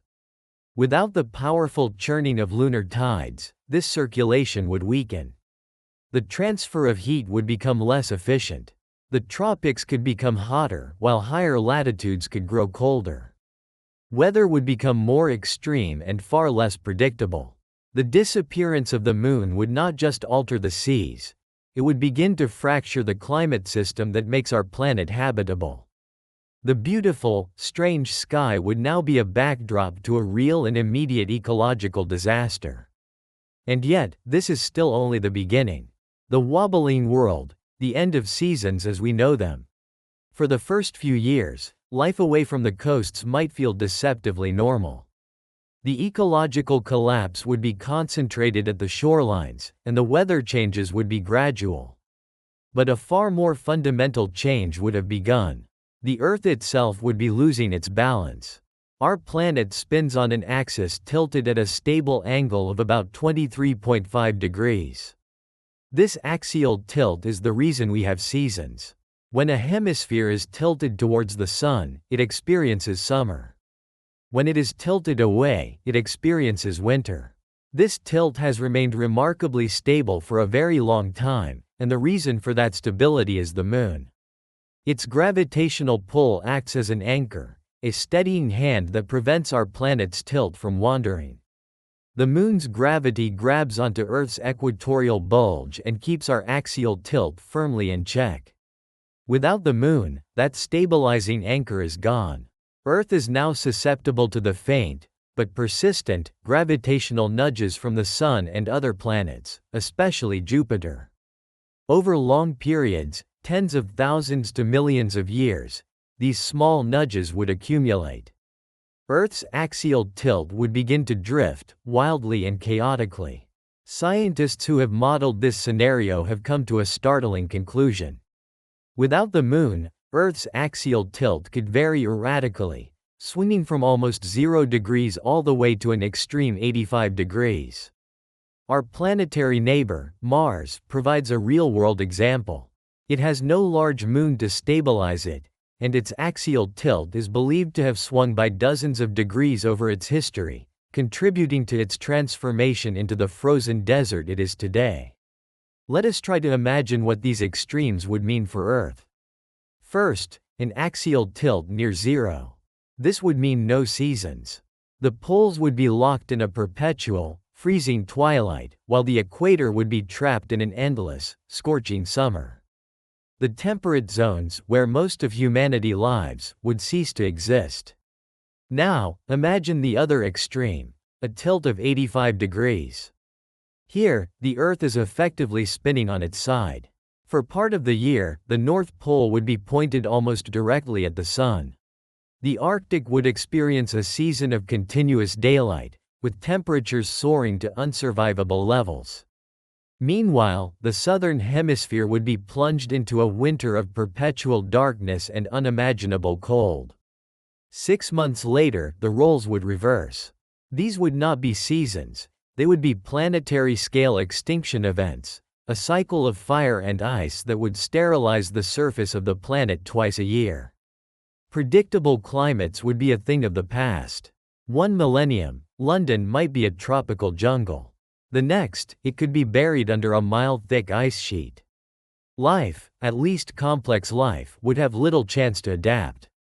The constant, violent shifts in climate would prevent stable ecosystems from ever taking root. This is the long-term legacy of a moonless sky. It is a slow unraveling of the stability that has allowed life to flourish. We would have lost our celestial anchor, and our world would be adrift, destined to tumble its way through the solar system. A faster, more furious planet. For billions of years, the Moon has been actively slowing the Earth's rotation through a process known as tidal braking. Here is how it works. The Moon's gravity creates tidal bulges in Earth's oceans. As the Earth rotates, it tries to drag these bulges along with it. This means the bulge of water is always slightly ahead of the Moon in its orbit. That bulge has its own gravitational pull, and it tugs the Moon forward, pushing it into a slightly higher orbit. This is why the Moon drifts away from us at a rate of about 3.78 centimeters, or 1.5 inches, per year. Energy cannot be created or destroyed. The energy the Moon gains is stolen directly from the Earth's rotational energy. The Moon is acting as a brake, and this action causes our day to get longer by about 1.7 milliseconds every century. This may not sound like much, but over geological time, it adds up. Billions of years ago, a day on Earth may have been only 6 to 10 hours long. It was the Moon's relentless braking that slowed us to the 24-hour cycle that life has evolved to. Now, imagine the Moon disappears. That brake is instantly released. The Earth is no longer being slowed. Estimates suggest the day would shorten dramatically, returning to a length of only 6 to 12 hours. Let us imagine an 8-hour day. 3 sunrises and 3 sunsets every 24 hours. The initial effect would be complete disorientation. Our circadian rhythms are hardwired to a 24-hour period. This sudden shift would throw our biology, and that of nearly every animal and plant, into chaos. The physical consequences would be more severe. A faster spinning Earth means a much more powerful Coriolis effect, the force that gives hurricanes their spin. On a planet rotating 3 times faster, this effect would be amplified. Weather systems would become smaller, tighter, and far more violent. Storms would become hyper-hurricanes, spinning with unimaginable energy. The very shape of the planet would change. The increased force at the equator would cause the oceans to bulge outwards. Water would be pulled away from the poles and pile up in the tropics. Sea levels near the equator could rise dramatically, submerging vast, populated regions, while coastlines at higher latitudes might see the ocean recede. Our technology would be affected. Geostationary satellites, designed to orbit at a speed that matches Earth's 24-hour rotation, would now be moving too slowly. They would drift across the sky, rendering our global communications and GPS networks useless. Life on this faster planet would be a battle for survival. The sky, once a source of quiet beauty, would now be a churning engine of destruction, a constant reminder of the stability we had lost. The biological fallout, an unnatural silence. Long before the planet's axis begins its catastrophic wobble, the first biological victims of the Moon's disappearance would be the creatures of the night. Their world would not just be darker, it would be fundamentally altered. Life has evolved for hundreds of millions of years with a moon, and its light and cycles are essential to many species. The most obvious impact is on vision. A full moon provides enough light for many nocturnal animals to navigate and hunt. Without it, the night becomes absolute. For predators like owls and big cats, which rely on some ambient light, hunting efficiency would plummet. For prey animals, the perpetual darkness might seem like a benefit at first, a perfect cloak. But the entire predator-prey dynamic, a balance honed over eons, would be shattered. The moon is more than a lamp, it is a compass. Many species use it for navigation. Nocturnal birds on long migrations use the moon and stars as reference points. Sea turtles, after hatching, instinctively crawl towards the brightest horizon, which is usually the moonlit ocean. Without that beacon, newly hatched turtles would become disoriented. Even insects rely on it. Some dung beetles use the polarized light of the moon to roll their dung balls in a straight line, the quickest escape from competitors. In its absence, their paths become chaotic. Perhaps the most profound disruption would be to reproduction. The lunar cycle is the planet's great reproductive clock. The mass spawning of corals on the Great Barrier Reef is a famous example.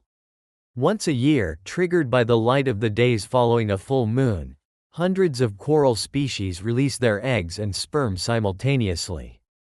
Without that lunar cue, the spawning would become uncoordinated. The reproductive success of the entire reef would plummet. This story is repeated across the animal kingdom.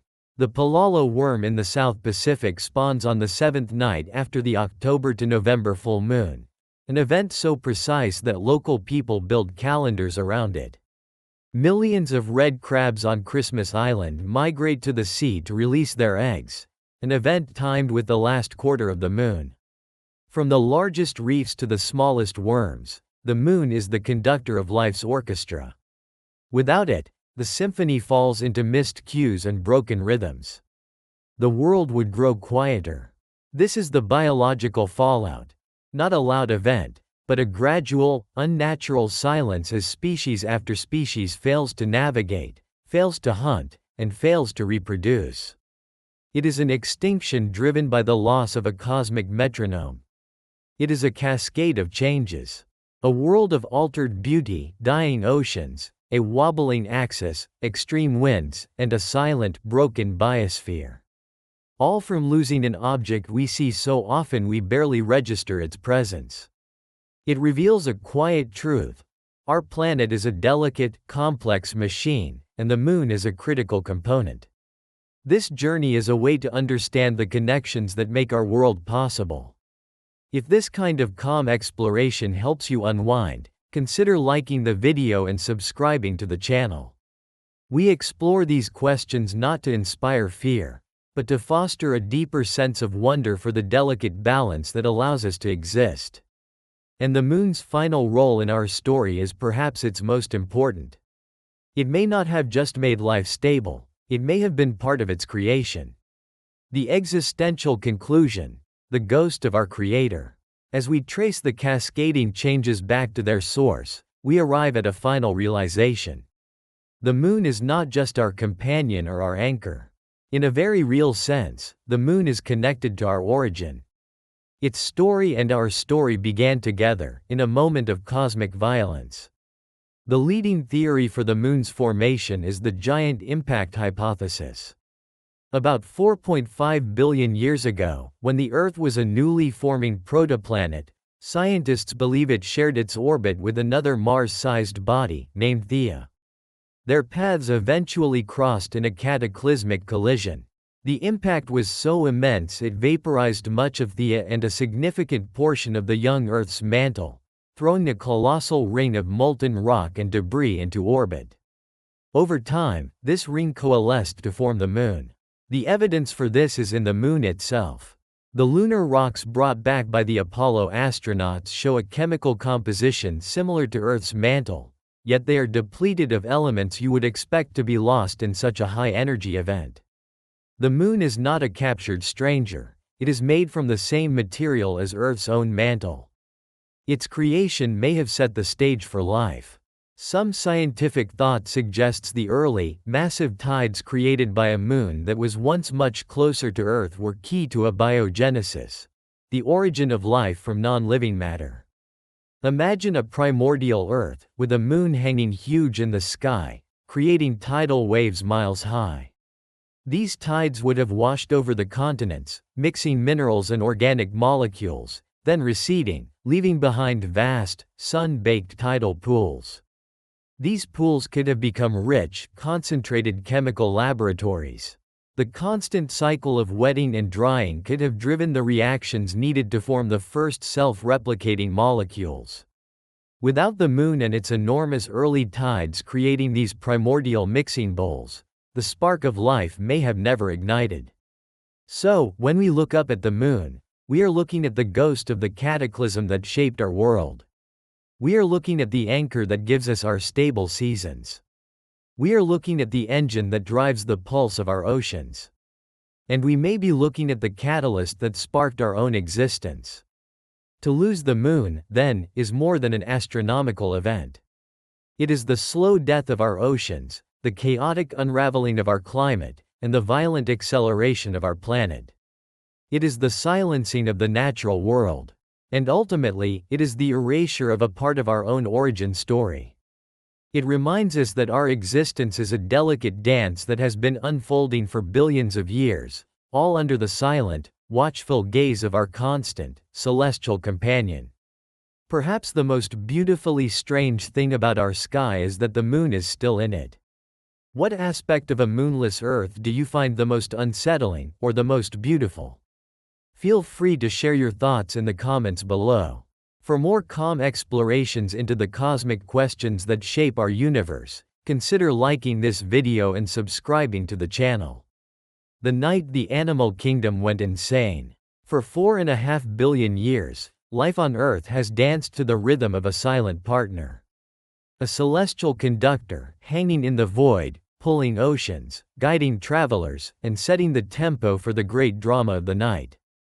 Every creature that stalks the shadows, every life that blooms in the dark, has its internal clock wound to the steady, predictable cycle of the moon. The full moon, a brilliant stage light for the hunt. The new moon, a cloak of invisibility. It's a rhythm so deeply ingrained in biology that it's as fundamental as breathing. For millions of species, the moon isn't just a rock in the sky, it's a promise. A promise of light, of darkness, of tides. A promise that has never been broken. But what if, in one silent, horrifying moment, that promise was shattered? What if the music just stopped? Imagine it. One moment, the familiar silver disk is climbing into the sky. The next, nothing. A void. A patch of star-dusted blackness where the moon should be. No explosion, no warning, just gone. On the ground, for a split second, nothing seems to change. The wind still blows. But for the animal kingdom, a biological switch has just been flipped. An ancient contract, voided. The story of life on Earth has been violently, irrevocably rewritten. This is the story of that night. The night the moon vanished, and the animal kingdom went insane. The great blindness. The first to notice are the killers. On a plain in the Serengeti, a lioness is frozen mid-stalk. Her entire being is focused on a herd of zebra, shimmering faintly in the early moonlight. Her eyes are incredible feats of evolution, built for this exact moment. Behind her retina is a layer of cells that acts like a biological mirror, catching any stray moonlight and bouncing it back, giving her a second chance to see. It's what makes her eyes glow in the dark, and it's why she can pick out the subtle pattern of stripes in the gloom. She relies on this faint light to judge distance, to anticipate a sudden move, to find the perfect moment to explode from the grass. And then, it's gone. The world plunges into a blackness so profound it feels physical. The shimmering zebras vanish. The horizon dissolves. The very ground beneath her feet feels uncertain. This isn't just regular darkness. It's the asterisk absence of light, a star-dusted world her sophisticated eyes just aren't built for. That mirror in her eyes is an amplifier, not a generator. With nothing to amplify, it's useless. She can hear the nervous snorts of the herd. She can smell them, but the visual link, the most critical piece for her hunt, is severed. She holds her position, confused, every muscle coiled for a pounce that will never come. The herd, spooked by the suffocating dark, bolts into a night that is now completely impenetrable. For the first time in her life, the lioness is blind. And she is hungry. This exact scene is playing out across the globe. A great horned owl, whose hearing is so precise it can map the rustle of a mouse under a foot of snow, launches from its perch. Its auditory map is perfect, but the last crucial seconds of its attack are guided by sight. As it dives, It can't make the tiny adjustments needed for the mouse's final scramble. It hits the forest floor, talons clamping on empty leaves. Energy spent, no reward. For a creature living on the razor's edge of survival, a few failed hunts are a death sentence. The fundamental rule of the nocturnal hunt is broken. For millennia, the night was a balance of risk and reward set by the moon. Bright, full moon nights were tough for predators. Prey animals would hide from the spotlight, and a lion's coat can shine like a beacon. Dark nights, the new moon, were a predator's paradise. But this isn't a new moon. It's an eternal, unrelenting new moon. And the paradox is, this seemingly perfect hunting condition has made the most specialized hunters helpless. Their advantage is gone. The predators, the terrifying sovereigns of the night, are now the first to starve. They are pacing in a darkness they can no longer master, their greatest weapon now their greatest weakness. The ocean's silent emergency. While land predators grapple with blindness, a far more fundamental catastrophe is unfolding beneath the waves. A silent, planetary-scale biological failure. Imagine the Great Barrier Reef. For weeks, entire colonies of coral have been getting ready for their one spectacular act of creation. Cued by warming waters and longer days, they've been waiting for one final signal. And that signal isn't the moonlight itself, but the growing window of darkness after sunset as the moon rises later and later each night. When that window of darkness hits a precise duration, a switch is thrown. Normally, in an act of breathtaking synchrony, trillions of coral polyps would release their eggs and sperm into the water, turning the ocean into a swirling, upside-down snow globe of life. It's a strategy of overwhelming odds, ensuring that at least some will be fertilized in the vastness of the sea. It is the single most important moment for the reef's survival. But tonight, the trigger never comes. With no moon, there is no lunar cycle. There's no gradually expanding window of darkness to act as the starter's pistol. There is only the same, static darkness after every sunset. The ancient clock is broken. Some corals, confused, might release their gametes randomly. A small puff of eggs here, a cloud of sperm there. But the grand synchrony is lost. These lonely gametes drift aimlessly and die. An entire generation of corals, across the whole planet, is lost in a single night of silence. The reefs, already stressed, have lost their ability to create the next generation. And it's not just the corals. In the seabed, the lives of countless species of marine worms are tied to the lunar clock. One humble bristle worm matures its sex cells under the full moon's light, then spawns with Swiss watch precision exactly 2 weeks later in the dark of the new moon. With no moon, its calendar has no reference. Its reproductive success plummets. On the coasts of California, the famous Grunion Run, where thousands of fish ride the highest tides of the full and new moons to lay their eggs on the beach, simply stops. Without the moon's gravity to create those predictable high tides, their entire spawning method is gone. The beaches lie empty. The ocean, the cradle of life, has become a nursery of ghosts. For countless species, the disappearance of the moon isn't just the loss of a light in the sky. It's the end of the future. A silent mass extinction is underway, not with a bang, but with the quiet tragedy of life that is never created. The coastal collapse. The moon's influence was never just about light. Its most powerful legacy is written on every coastline, the tides. The rise and fall of the sea is mostly a product of the moon's gravitational pull. The sun helps, but the moon is the main driver. Without it, the tides don't vanish, but they become a pale imitation of their former selves. Maybe only a third as strong, dictated only by the distant sun. For the world's coastal ecosystems, this is a cataclysm. Think about the intertidal zone, that chaotic strip of life between high and low tide. This is a world defined by constant, violent change, and the creatures here are some of the most resilient on the planet. Mussels, barnacles, and sea stars have all evolved to handle crushing waves, the drying sun, and complete submersion, all in a matter of hours.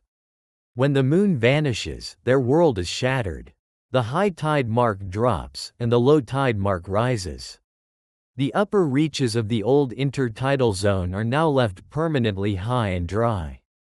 The barnacles and mussels living there are baked by the sun, their shells clicking shut one last time. They are sea creatures stranded in a land world. They die, fast, leaving a white, desiccated band of death along the world's coasts. The lower intertidal zone is now permanently submerged. Organisms that needed air to feed or escape predators are trapped underwater. The entire ecosystem, a complex ladder of life, is broken. The consequences ripple out immediately. A flock of sandpipers, whose entire migration is timed to arrive when low tides expose vast, food-rich mudflats, find their feeding grounds are gone, forever underwater. Their long beaks, perfectly adapted for probing soft mud, are useless. They circle, confused and starving. Raccoons and bears that patrolled the low tide line, flipping rocks for crabs, find the buffet is closed for good. The intricate dance between marine and terrestrial life, choreographed by the moon, has ended. Even the water itself changes. Powerful tidal currents used to flush out bays and estuaries, mixing nutrients and oxygen. Now, the water becomes sluggish and starts to stagnate. Oxygen levels plummet. Algal blooms choke the life from entire inlets. Oysters and clams, which filter food from the flowing water, slowly starve. This isn't a slow change. It's an immediate, brutal restructuring of every coastline on the planet. The boundary between land and sea, once one of the most dynamic places on Earth, has become a static line of decay. The herbivore anarchy. Back on land, a dangerous illusion has taken hold: safety. For the planet's herbivores, the first few moonless weeks are a paradise. The nightly terror that stalked them for millions of years has vanished. The nights are calm, deep, and safe. With their predators unable to hunt effectively, herds of wildebeest, deer, and antelope grow bold. The nervous grazing of the past is replaced by a placid confidence. They wander deep into woodlands they once avoided. Populations that were held in a delicate balance by predators begin to explode. It is a boom time, but it's the prelude to an apocalyptic bust. This is a textbook trophic cascade, a chain reaction triggered by removing a top predator. We've seen it in miniature. When wolves were removed from Yellowstone, the elk population boomed and decimated the landscape. Now, on our moonless Earth, that experiment is running on a global scale. The first sign of disaster is the land itself. Herds of deer, now numbering in the tens of millions, strip forests bare. Every sapling, every shrub, is devoured. The forests become eerily park-like, just old trees and bare dirt. There is no new generation of trees. The future of the forest is being eaten alive. Grasslands are grazed down to the soil, turning vast plains into dusty wastelands. The sheer number of animals quickly outstrips what the land can support. And then comes the great starvation. As the food runs out, the once mighty herds weaken. Ribs start to show. The placid confidence gives way to a frantic search for any scrap of food. Then comes disease. In these weakened, starving, and densely packed herds, pathogens spread like wildfire. The death is not the clean, swift kill of a predator. It's a slow, agonizing decline. The cruel paradox is that in the absence of their killers, the prey animals die in far greater numbers and in far more horrific ways. The predators, in their seeming cruelty, were actually the guardians of the ecosystem's health, culling the weak and keeping numbers in balance with the land. Without them, the system has collapsed into a cycle of explosive growth followed by mass, agonizing death. The herbivore paradise has become a charnel house. This terrifying dance of life, where removing one celestial object causes the entire biological machine to grind to a halt, is a stark reminder of how complex our planet is. Light, gravity, predation, they're all interwoven threads in one fragile web. We love exploring these complex systems, turning over the rocks of what if to see what lies beneath. If you find this journey into the catastrophic and the impossible as fascinating as we do, consider subscribing and clicking the notification bell. It helps us keep asking these huge questions. Now, what rises from the ruins of this broken world? The unraveling web. The catastrophe doesn't stop. The ecological devastation now cascades downwards, unraveling the entire web of life. For a short time, scavengers inherit the earth. Vultures, hyenas, and jackals find themselves in a world of unimaginable abundance, a landscape littered with the dead. Their populations explode, but their golden age is brutally short. Once the carcasses are picked clean, the scavengers face the same problem as everyone else. The food is gone. Their own boom is followed by a devastating bust. Meanwhile, a quieter apocalypse is happening among the insects. Many moths navigate by keeping the distant moon at a constant angle to fly in a straight line. But an even bigger problem is polarized light.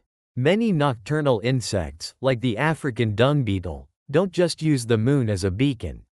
They navigate using the pattern of polarized moonlight in the sky.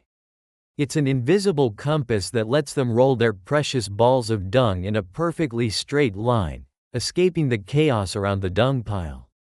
Without this celestial compass, they wander aimlessly. Why does this matter? Because dung beetles are vital nutrient recyclers. By burying dung, they fertilize the soil and reduce parasites. Their failure is another broken link in the chain, impoverishing the soil and making it even harder for plants to recover. Even the land itself begins to change. With the plants stripped away by the herbivores, there's nothing to hold the soil in place. When rain comes, it washes tons of topsoil into rivers. The streams become choked with silt, smothering the gravel beds where fish lay their eggs, wiping out another generation. The silt buries aquatic insects and blocks light from underwater plants, collapsing the freshwater food web from the bottom up. This is what ecological collapse really means. It's not one event, but 1,000 interconnected failures. The fall of the predators leads to the plague of herbivores. The plague of herbivores leads to the destruction of plants. The destruction of plants leads to the death of the rivers. Every part of the system is linked, and removing one, seemingly distant piece, a silent rock in the sky, has caused the entire structure to crumble. A new, dark world. Out of the ashes, a new order begins to assert itself. It's a quieter, simpler, and profoundly poorer world, ruled not by sight but by other senses. The nights, once a cacophony of life, fall silent. The roar of the lion, the howl of the wolf, all gone. In their place is a stillness broken only by the wind. The undisputed kings of this new, dark world are the bats. Their reality is almost completely unchanged. They navigate and hunt by echolocation, painting a detailed picture of their world with sound. With the skies now empty of competing owls, they are free to flourish, the new apex predators of the air. Underground, life also finds a way. Moles, shrews, and other burrowing animals, who always relied more on touch and smell than sight, continue their lives largely unperturbed. Their subterranean world is insulated from the chaos above.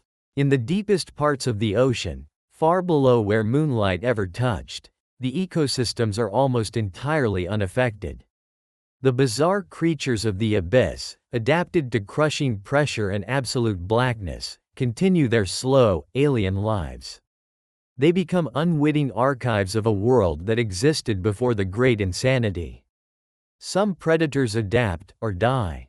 The few remaining big cats that survive learn to hunt only in the twilight hours of dawn and dusk, abandoning the night.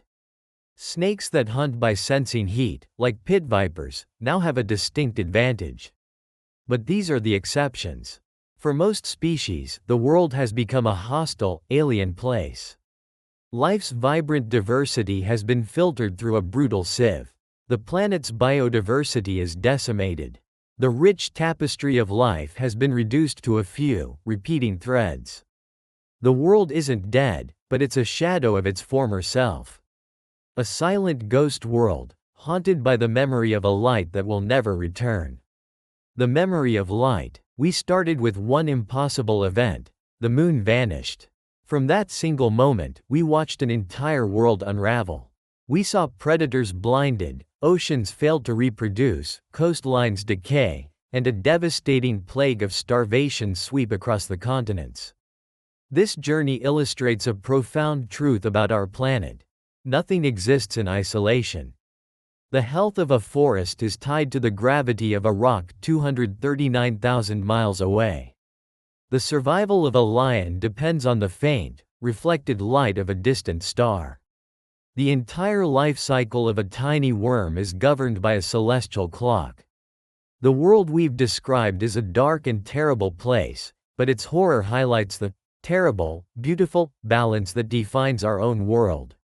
A world where predators are not villains, but essential guardians of health, and where ancient cycles are the foundation upon which all life is built. So the next time you look up and see the moon, remember what you're truly seeing. You aren't just looking at a satellite or a muse for poets. You are looking at a silent pillar of our world. A gravitational anchor, a celestial timekeeper, and a biological pacemaker. In its steady, silent presence, we see more than just a light in our sky. We see a promise. The promise that the intricate, chaotic, and magnificent dance of life on Earth will continue for another night. Our planet's axis goes wild without the moon. What if you woke up tomorrow and the moon was just gone? It means more than just darker nights. It's not just the end of romance and poetry as we know it. In a cosmic blink, the silent guardian that has watched over life for billions of years would vanish. And with it, our planet's stable climate system. Gone. Forever. Replaced by thousands of years of orbital chaos. This isn't a story about the first 24 hours. This is about the deep, terrifying consequences that unfold over millennia. This is the story of how one change, the disappearance of our moon, unleashes a cosmic gamble between endless winter and blistering heat, turning our familiar world into a planet of extremes. The very concept of seasons gets thrown into a chaotic whirlwind. How does this single event send our planet's axis into a wild, uncontrollable spiral? Let's find out. The first 24 hours, a world plunged into darkness and disarray. The first thing every single person on Earth would notice at the exact same moment is a profound, absolute darkness. The night sky, once punctuated by that familiar, gentle glow, would become an unnerving, inky black canvas. The next brightest object in our sky is Venus, but its light is a faint flicker in comparison. A full moon is over 1,500 times brighter than Venus is at its most brilliant.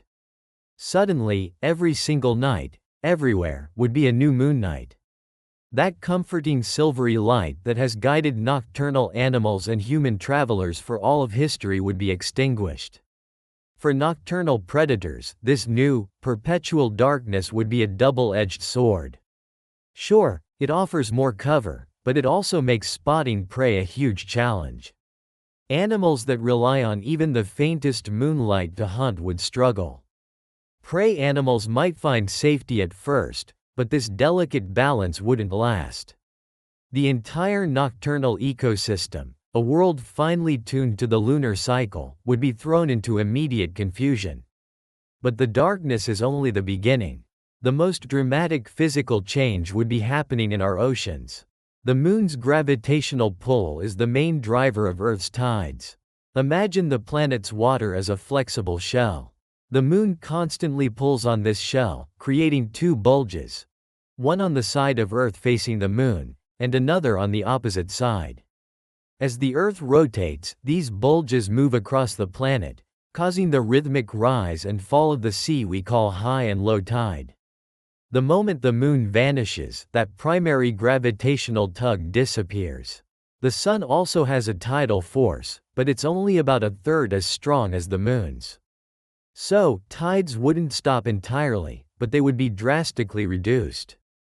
The immediate effect, though, would be pure chaos. It would be like letting go of a massive, stretched rubber band.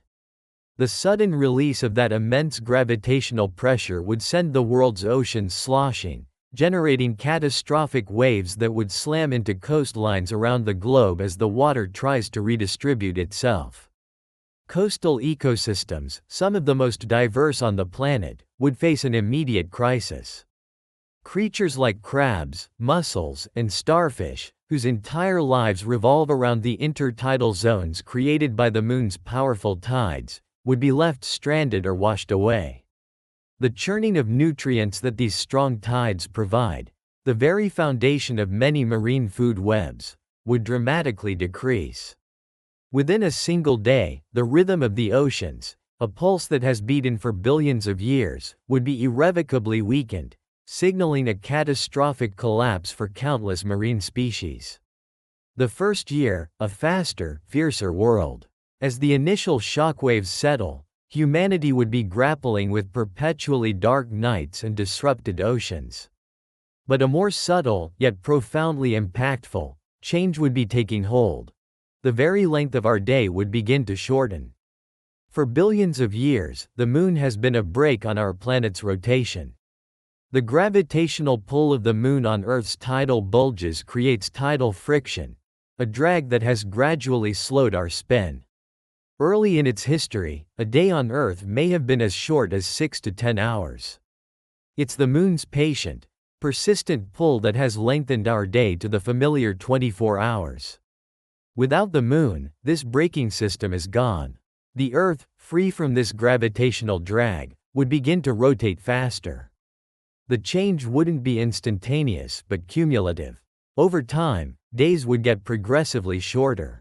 Some models suggest that without the Moon, Earth's day could eventually become only 6 to 12 hours long. This might sound cool at first, shorter workdays, maybe? But the consequences would be severe. A faster spinning Earth means faster winds. The Coriolis effect, the force that dictates the rotation of large weather systems like hurricanes, would be amplified. Storms would become more powerful and more destructive. Wind speeds that we currently classify as hurricane force could become the new normal. The atmosphere, whipped into a frenzy by the planet's accelerated spin, would create a far more violent global climate. This new, faster rhythm would also have a profound biological impact. Every living thing on Earth, from simple bacteria to us, operates on a circadian rhythm, an internal clock tuned to a 24-hour cycle. As the days shorten, these biological clocks would be thrown into chaos. Sleep patterns, feeding times, migration, mating seasons, all would be disrupted.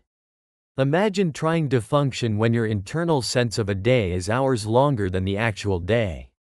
The physiological stress on all life would be immense. Meanwhile, a new, weaker tidal system would establish itself, driven only by the sun. High tide would now occur around noon and midnight every single day. This new, weaker rhythm would continue to devastate coastal ecosystems, which evolved with the much stronger pull of the Moon. The mixing of warm and cold ocean water, driven by powerful lunar tides, helps regulate our planet's temperature. With this oceanic heat distribution engine severely weakened, regional climates would begin to experience more extremes. Equatorial waters would get hotter while polar regions would become colder. So, within just 1 year, our world would be a darker, faster, and more tempestuous place. The fundamental rhythms of day and night and the ocean's ebb and flow would be broken. Life would be struggling to adapt to a new, frantic beat. But these changes, as dramatic as they are, would be nothing compared to the slow-burning catastrophe just beginning to stir deep within the planet's orbital mechanics. The real chaos was yet to come. The first century, the unsteadiness begins. As decades pass, life would have adapted, however painfully, to shorter days and weaker tides. But a far more insidious threat would be quietly gathering force. One that operates on a timescale too slow for a single human lifetime to notice, but is destined to rewrite the face of the planet. This is the beginning of the end of stability. This is the start of Earth's wobble. Think of the Earth as a spinning top. Our planet is tilted on its axis by about 23.4 degrees. It's this axial tilt, or obliquity, that gives us our seasons.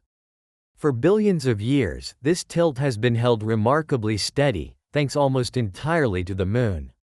The Moon acts as a massive gravitational anchor, a cosmic gyroscope for our planet. As Earth spins, it naturally has a slight wobble, a motion called precession. The gravitational pulls of the Sun and other planets, especially the colossal Jupiter, constantly tug on the Earth, trying to pull our tilt into a more chaotic state. However, the Moon's gravity is so significant and so close that it overpowers these other forces. It grabs onto Earth's equatorial bulge and keeps our axial tilt locked in a stable, narrow range. Currently, our tilt only varies by a tiny amount, between about 22.1 and 24.5 degrees, over a very long, 41,000-year cycle. This incredible stability is what has allowed Earth to have predictable, reliable seasons for eons, a critical factor for the evolution of complex life. Without the Moon, this stabilizing anchor is gone. The gravitational tugs from the Sun and Jupiter, once just minor background noise, now become the dominant forces. Our planet, once a steady spinning top, now begins to wobble erratically. Within the first century, this wobble would be imperceptible. But sensitive astronomical measurements would reveal the alarming truth. Our axial tilt is no longer stable. The slow, predictable 41,000-year cycle is broken. Now, the tilt might start to increase or decrease at a much faster, more chaotic rate. Simulations have shown that without the Moon, Earth's axial tilt could vary chaotically. Early studies in the 1990s suggested it could swing from 0 degrees, where there are no seasons, all the way to 85 degrees, where the planet is on its side. More recent simulations suggest the variation might be less extreme, perhaps around 20 to 25 degrees, but even this would be catastrophic. An Earth tilted at 85 degrees would experience the most extreme seasons imaginable. For part of the year, one pole would point directly at the Sun, experiencing 24-hour daylight and scorching heat, while the other pole is plunged into a continuous, frigid winter night. This is the ticking time bomb set the moment the Moon disappeared. For the first 100 years, it's a silent threat. But this slow, creeping instability is the prelude to total climate chaos. The gentle rhythm of the seasons is beginning to unravel, setting the stage for a future where the very definition of summer and winter will be torn apart. The first millennium, introducing Milankovich's Broken Symphony. 1,000 years later, the planet is a starkly different place. The days are now punishingly short, creating ferocious global wind patterns. But the most profound changes aren't felt day to day, but season to season. The axial wobble is no longer a theoretical concept. Its effects are starting to show. The predictable calendar of 4 seasons is becoming unreliable. Winters in some parts of the world are getting longer and colder, while summers elsewhere are becoming brutally hot and extended. To understand why, we have to look at the elegant, clockwork-like mechanism that has long governed Earth's climate, the Milankovitch cycles. Named after the Serbian scientist Milutin Milankovic, this theory describes how 3 long-term variations in Earth's orbit alter the amount of solar energy that reaches our planet, pacing the advance and retreat of ice ages. With the Moon as its conductor, this has been a predictable, rhythmic symphony. But now, that symphony has descended into a chaotic, screeching mess. Let's quickly break down the 3 movements of this cosmic dance. First, there's eccentricity. This is the change in the shape of Earth's orbit, from nearly circular to slightly more elliptical, over a cycle of about 100,000 years. A more elliptical orbit can amplify the intensity of the seasons. This cycle is the least affected by the Moon's absence, but it sets the stage. The second, and now most critical, cycle is obliquity. As we discussed, this is the planet's axial tilt. With the Moon, this tilt gently nods back and forth between 22.1 and 24.5 degrees over a 41,000-year cycle. A higher tilt means more extreme seasons. This cycle is crucial because the summer temperature at high latitudes can trigger ice ages. If summers are too cool to melt the previous winter's snow, glaciers begin to grow. The Moon kept this cycle predictable. But now, this cycle is broken. The tilt is no longer nodding gently, it's beginning to swing wildly. The third cycle is precession. This is the wobble of Earth's axis, like a spinning top, over a period of about 26,000 years. It determines which hemisphere has its summer when Earth is closest to the Sun. Crucially, this wobble is driven by the tidal forces of the Sun and the Moon. Without the Moon, the main force controlling this steady precession is gone, throwing the timing of the seasons completely out of whack relative to our orbit. For hundreds of thousands of years, these three cycles worked together in a complex but predictable harmony, creating a reliable pattern of ice ages and warmer periods. They were the pacemaker of the planet. But in this moonless millennium, the pacemaker is broken. The conductor is gone. The gentle rhythm that allowed life to flourish is being replaced by a discordant, violent noise. The axial tilt is now unmoored, free to drift at the whim of distant planets. The predictable climate patterns that have shaped our world are a thing of the past. The long, stable summer of the Holocene is over. 10,000 years later, Milankovitch madness. 10,000 years have passed. On Earth, civilization, if it survived, is unrecognizable, forged in chaos. For thousands of years, they have been living through Milankovitch madness. The planet's climate is now a violent, lurching pendulum. The axial tilt, completely untethered, is careening wildly. Imagine, for a few thousand years, the Earth's tilt drifts down towards near 0 degrees. Seasons vanish. The sun's rays shine directly on the equator, year-round, with the same unblinking intensity.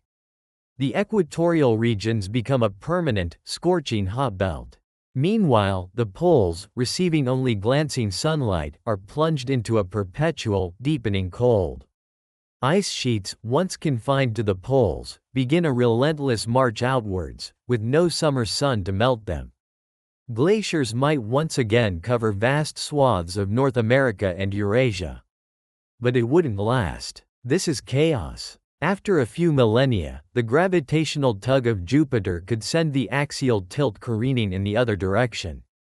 Over the next few thousand years, the tilt could swing dramatically past our familiar 23.5 degrees, climbing towards 50, 60, or even more.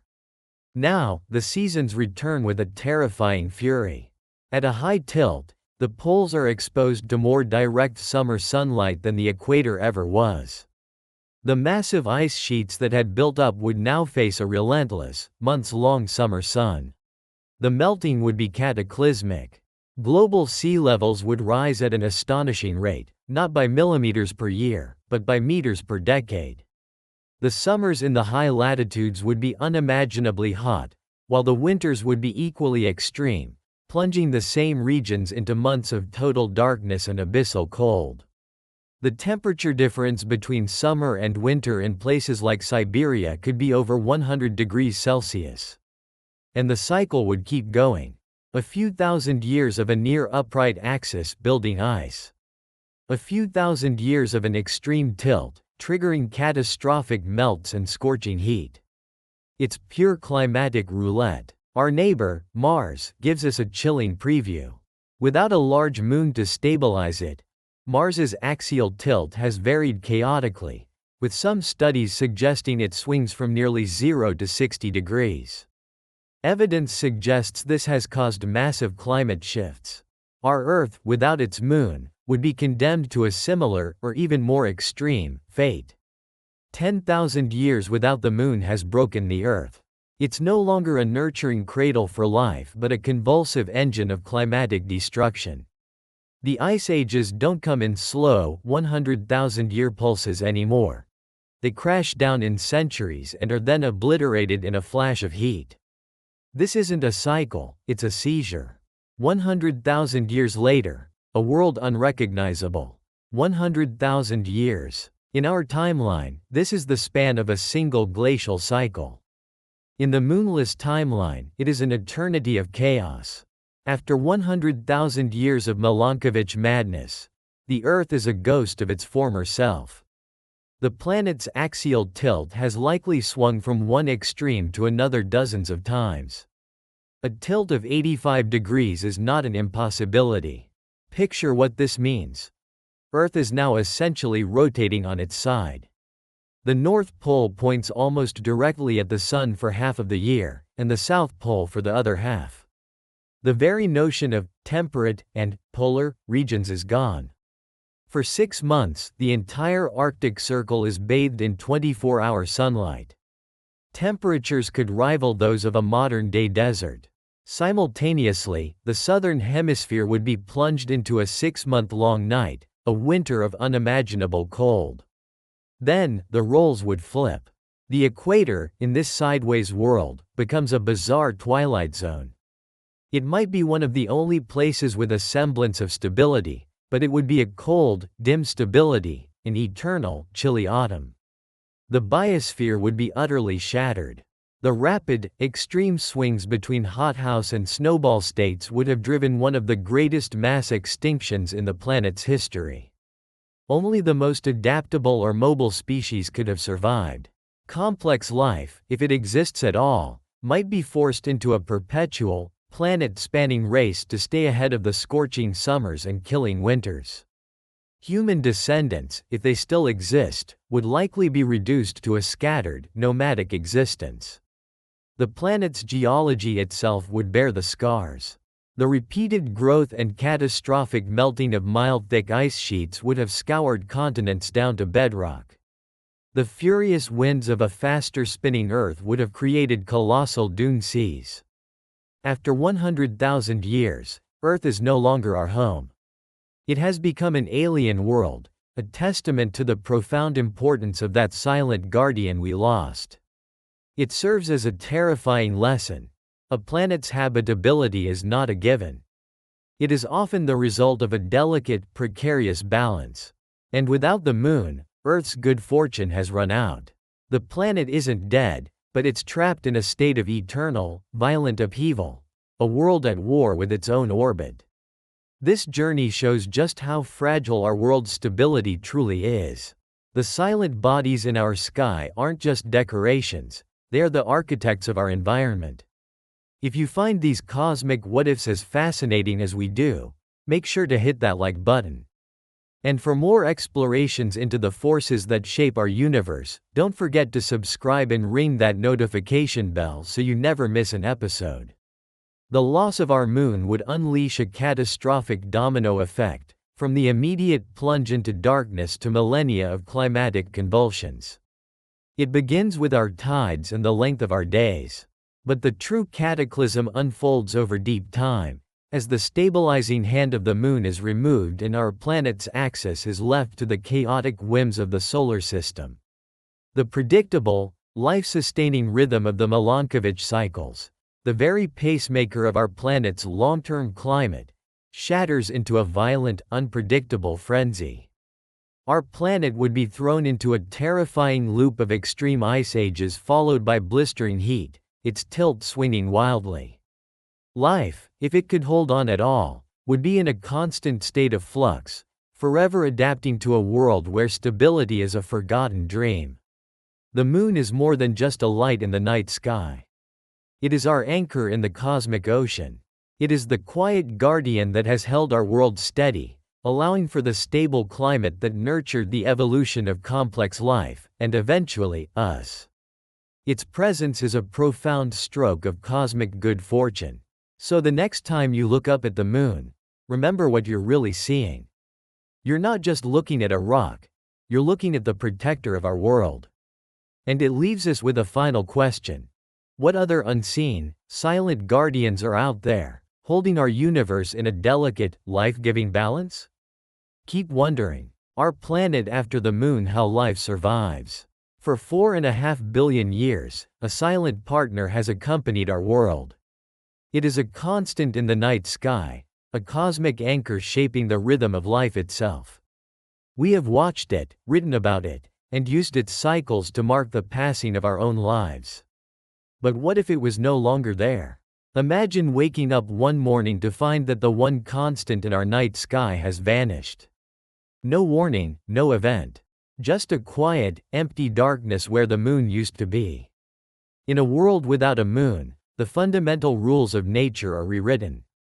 The immediate consequences would be profound, a planet set on a new and chaotic course. But what happens after the initial shift? After the tides change and the climate begins to move in unfamiliar ways? This is where life begins a quiet, remarkable, and sometimes brutal evolutionary journey. This is not a story about the end of the world. It is a journey into what our planet might become after the moon. If this kind of calm exploration into our world helps you unwind, consider liking the video and subscribing to the channel. And wherever you are right now, whether near an ocean, a forest, a city, or somewhere quiet in between, feel free to share where you're watching or listening from. The Great Upheaval. The first change, of course, would be the darkness. A deep, unfamiliar blackness blanketing the planet each night. Without the moon to act as a reflector, our nights would be lit only by the distant, cold light of the stars. For nocturnal animals, this new reality would be a challenge. Predators that evolved to hunt by moonlight would find themselves at a disadvantage, their world suddenly dim. Prey animals might find a temporary advantage in the deeper darkness. But this is a small detail in a world beginning to change in fundamental ways. The true transformation begins in the oceans. The moon's gravitational pull is the main engine of Earth's tides, the force that pulls the oceans into a bulge that travels around the globe. Without the moon, that engine is switched off. The tides would not vanish entirely. The sun still has a gravitational influence, though it is much weaker. The dramatic rise and fall of the sea that we know would shrink, leaving behind a faint echo of their former strength, roughly 1/3 their current size. For the countless organisms living in the intertidal zone, this is a profound shift. The ecosystems of tide pools, salt marshes, and mangroves are built around a daily rhythm of being covered by water and then exposed to air. Mussels, crabs, and starfish have built their existence on this cycle. Now, they would find themselves in a world that has become strangely still. Those left above the new, lower high tide line would dry out. Those trapped below in waters that are no longer mixed and re-oxygenated by the tides would struggle for survival. This initial phase could lead to mass extinctions along coastlines, a quiet fading of biodiversity. Without the constant churning of the tides, the circulation of nutrients would slow and the foundations of the marine food web would begin to shift. But an even more fundamental change would be taking hold, one that alters the very perception of time for every living thing. For billions of years, the friction from the moon's tidal pull has acted as a brake on Earth's rotation. It has been gradually slowing our planet down, lengthening our day from what was once around 10 hours to the 24 hours we know today. Without the moon, that brake is released. Over long, geological timescales, our planet would begin to spin faster. The conservation of angular momentum would take over, and the day would shorten. Scientists estimate it might eventually settle somewhere between 6 and 8 hours long. Perhaps 4 hours of daylight, followed by 4 hours of deep, moonless dark. The very rhythm of life would be reset. This faster rotation would create another challenge: the winds. As Earth spins more quickly, the atmosphere would be pulled along, and the Coriolis effect, which governs the rotation of storms, would become much stronger. This would result in more powerful and persistent global wind patterns. While the idea of permanent, planet-wide hurricane-force winds may be an overstatement, models do suggest sustained wind speeds would increase dramatically, perhaps reaching 100 to 160 kilometers per hour in many regions. Think about what that means for the natural world. Forests as we know them might not be able to exist. Trees could be stripped of leaves and branches, unable to grow tall against the constant force. Only the shortest, most sheltered, or most resilient plants could survive. For animals, the world becomes a constant gale. Flying would be difficult, possible only for the most specialized creatures. Simply moving across an open space would be a struggle against a powerful, invisible force. This new, faster world also presents a challenge to the process of photosynthesis. Plants need time to convert sunlight into energy. In a world with only 4 hours of daylight, growth would be slower. The competition for light, already a driving force in nature, would become even more important. And the animals? The 24-hour circadian rhythm is embedded in the biology of nearly every creature, a clock refined over eons. On a world with an 8-hour day, that internal clock becomes obsolete. Sleep cycles, migration patterns, and breeding cues would all be thrown out of sync with this new, faster reality. The first centuries on a moonless Earth would be a time of immense pressure and adaptation. The planet would become a windswept, darkened, and unfamiliar place. But life is patient. This great upheaval is not an end. It is a filter, and the beginning of something new. A shifting world. For thousands of years, the survivors of the Great Upheaval would endure. They would be a lineage of hardy organisms, adapted to the strong winds and the short, frantic days. But the most profound change would still be unfolding, not over hours or years, but over millennia. A slow, creeping change that would rewrite the meaning of climate and seasons. This is the story of Earth losing its balance.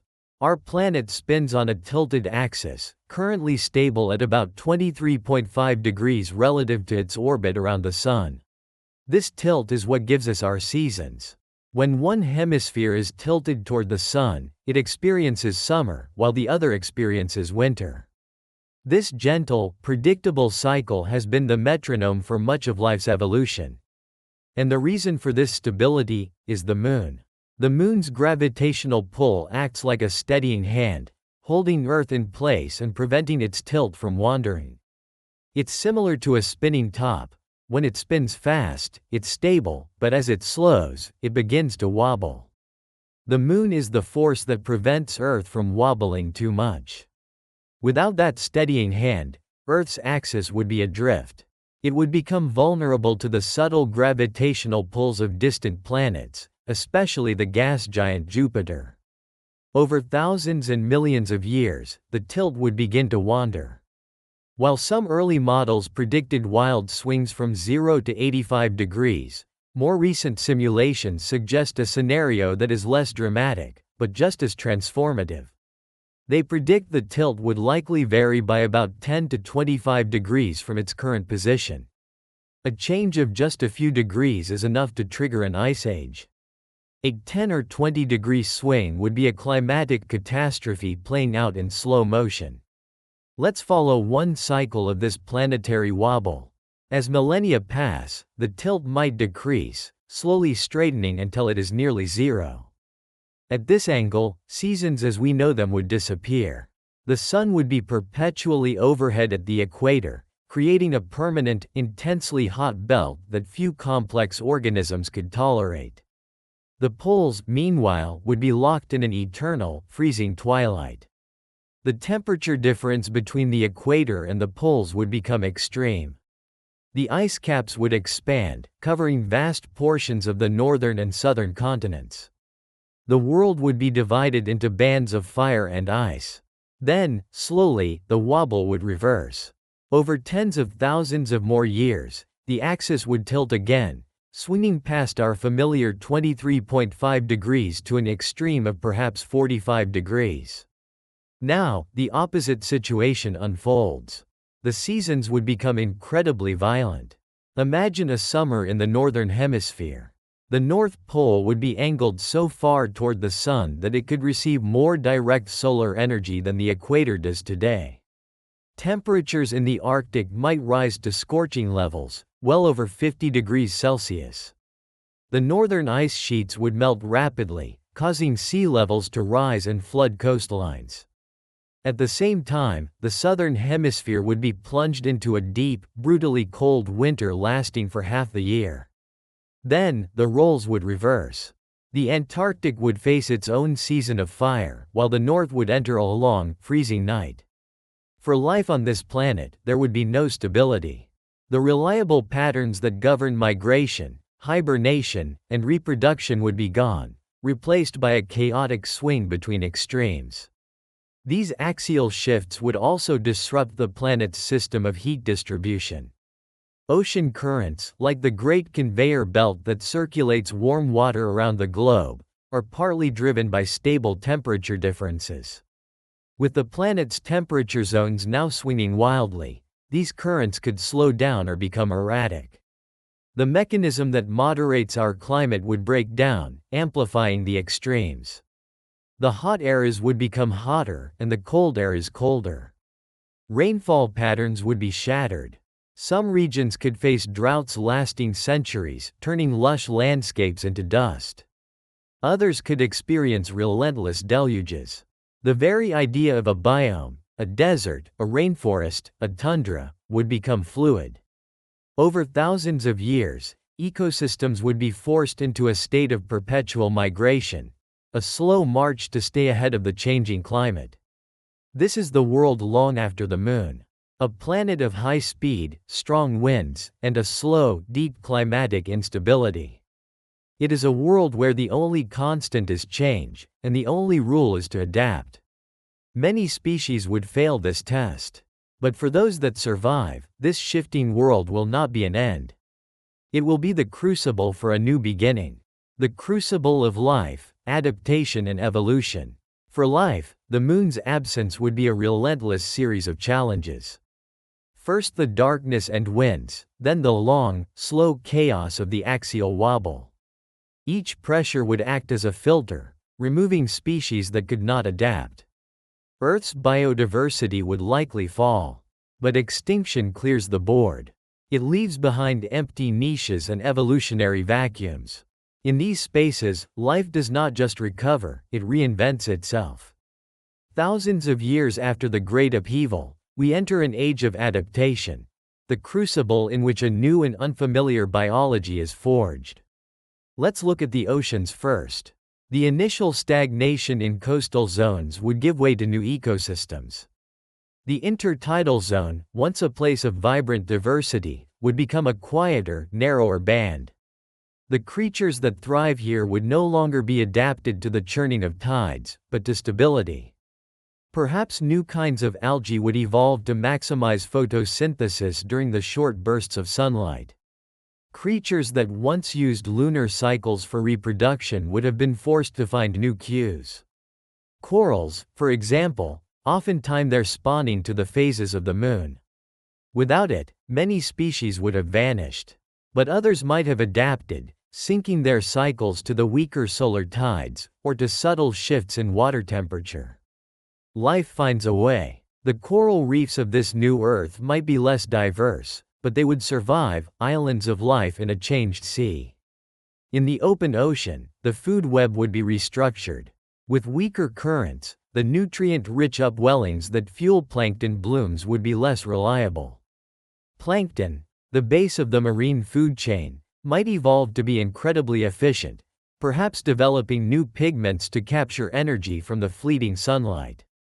The animals that feed on them would, in turn, become wanderers, evolving enhanced senses to locate these patchy oases of life across vast, quiet stretches of ocean.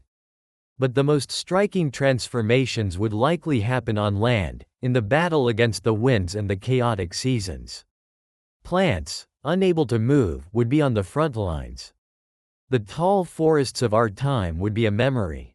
On a planet scoured by strong winds, growing tall is a risk. The dominant plant life might be low-lying and resilient. Imagine vast plains covered not in tall grasses, but in a thick carpet of mosses, lichens, and ground-hugging shrubs with deep, complex root systems to anchor them against the wind. Reproduction would also be a challenge.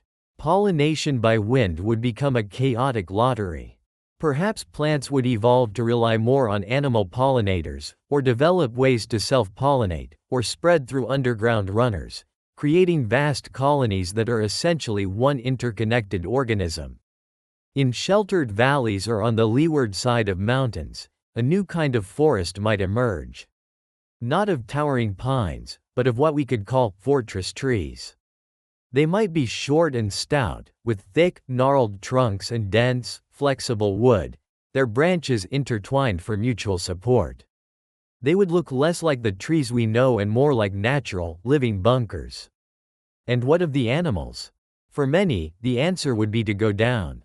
Burrowing could become one of the most successful survival strategies. The soil, a refuge from the wind and temperature swings, might teem with life. We can envision entire subterranean ecosystems, populated by creatures that spend most of their lives underground, their eyes reduced or gone, navigating their dark world by touch and smell. Above ground, life would be a showcase of adaptation. Herbivores might evolve a low center of gravity, with stout, powerful legs. Herds might move in tightly packed formations, a collective shield against the wind. Flight itself would be revolutionized. Some birds might become flightless and robust. But the constant winds could also be harnessed. We can imagine the evolution of specialized gliders, akin to albatrosses but taken to an extreme. These animals could ride the global wind currents for weeks or months at a time, masters of the new world's atmosphere. The shifting climate of the axial wobble would drive the most significant innovations. As the planet swings between eras of no seasons and extreme seasons, the ultimate survivors would be the generalists. Animals that can hibernate through a long winter or enter a state of suspended animation to survive a long drought would have an advantage.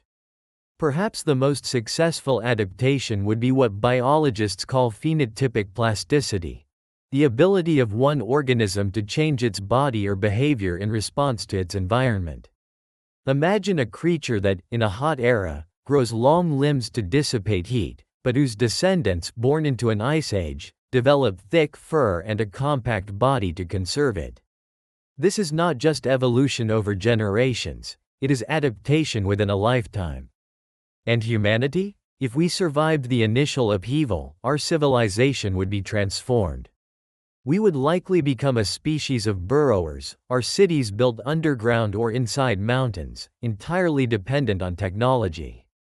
We would look out at the raging surface of our planet through reinforced ports, a world that is no longer our home but a hostile environment. Our connection to the natural world, and the poetry inspired by the moon, would become relics of a lost, gentler age. This new Earth is a harsher place. Its biodiversity is likely a fraction of what it is today. But it is not a dead world. From the deep oceans to the windswept plains, life endures. It is scarred, transformed, and deeply strange. From the sudden darkness to the relentless winds and the slow madness of a wobbling axis, the absence of the moon would set in motion a cascade of change.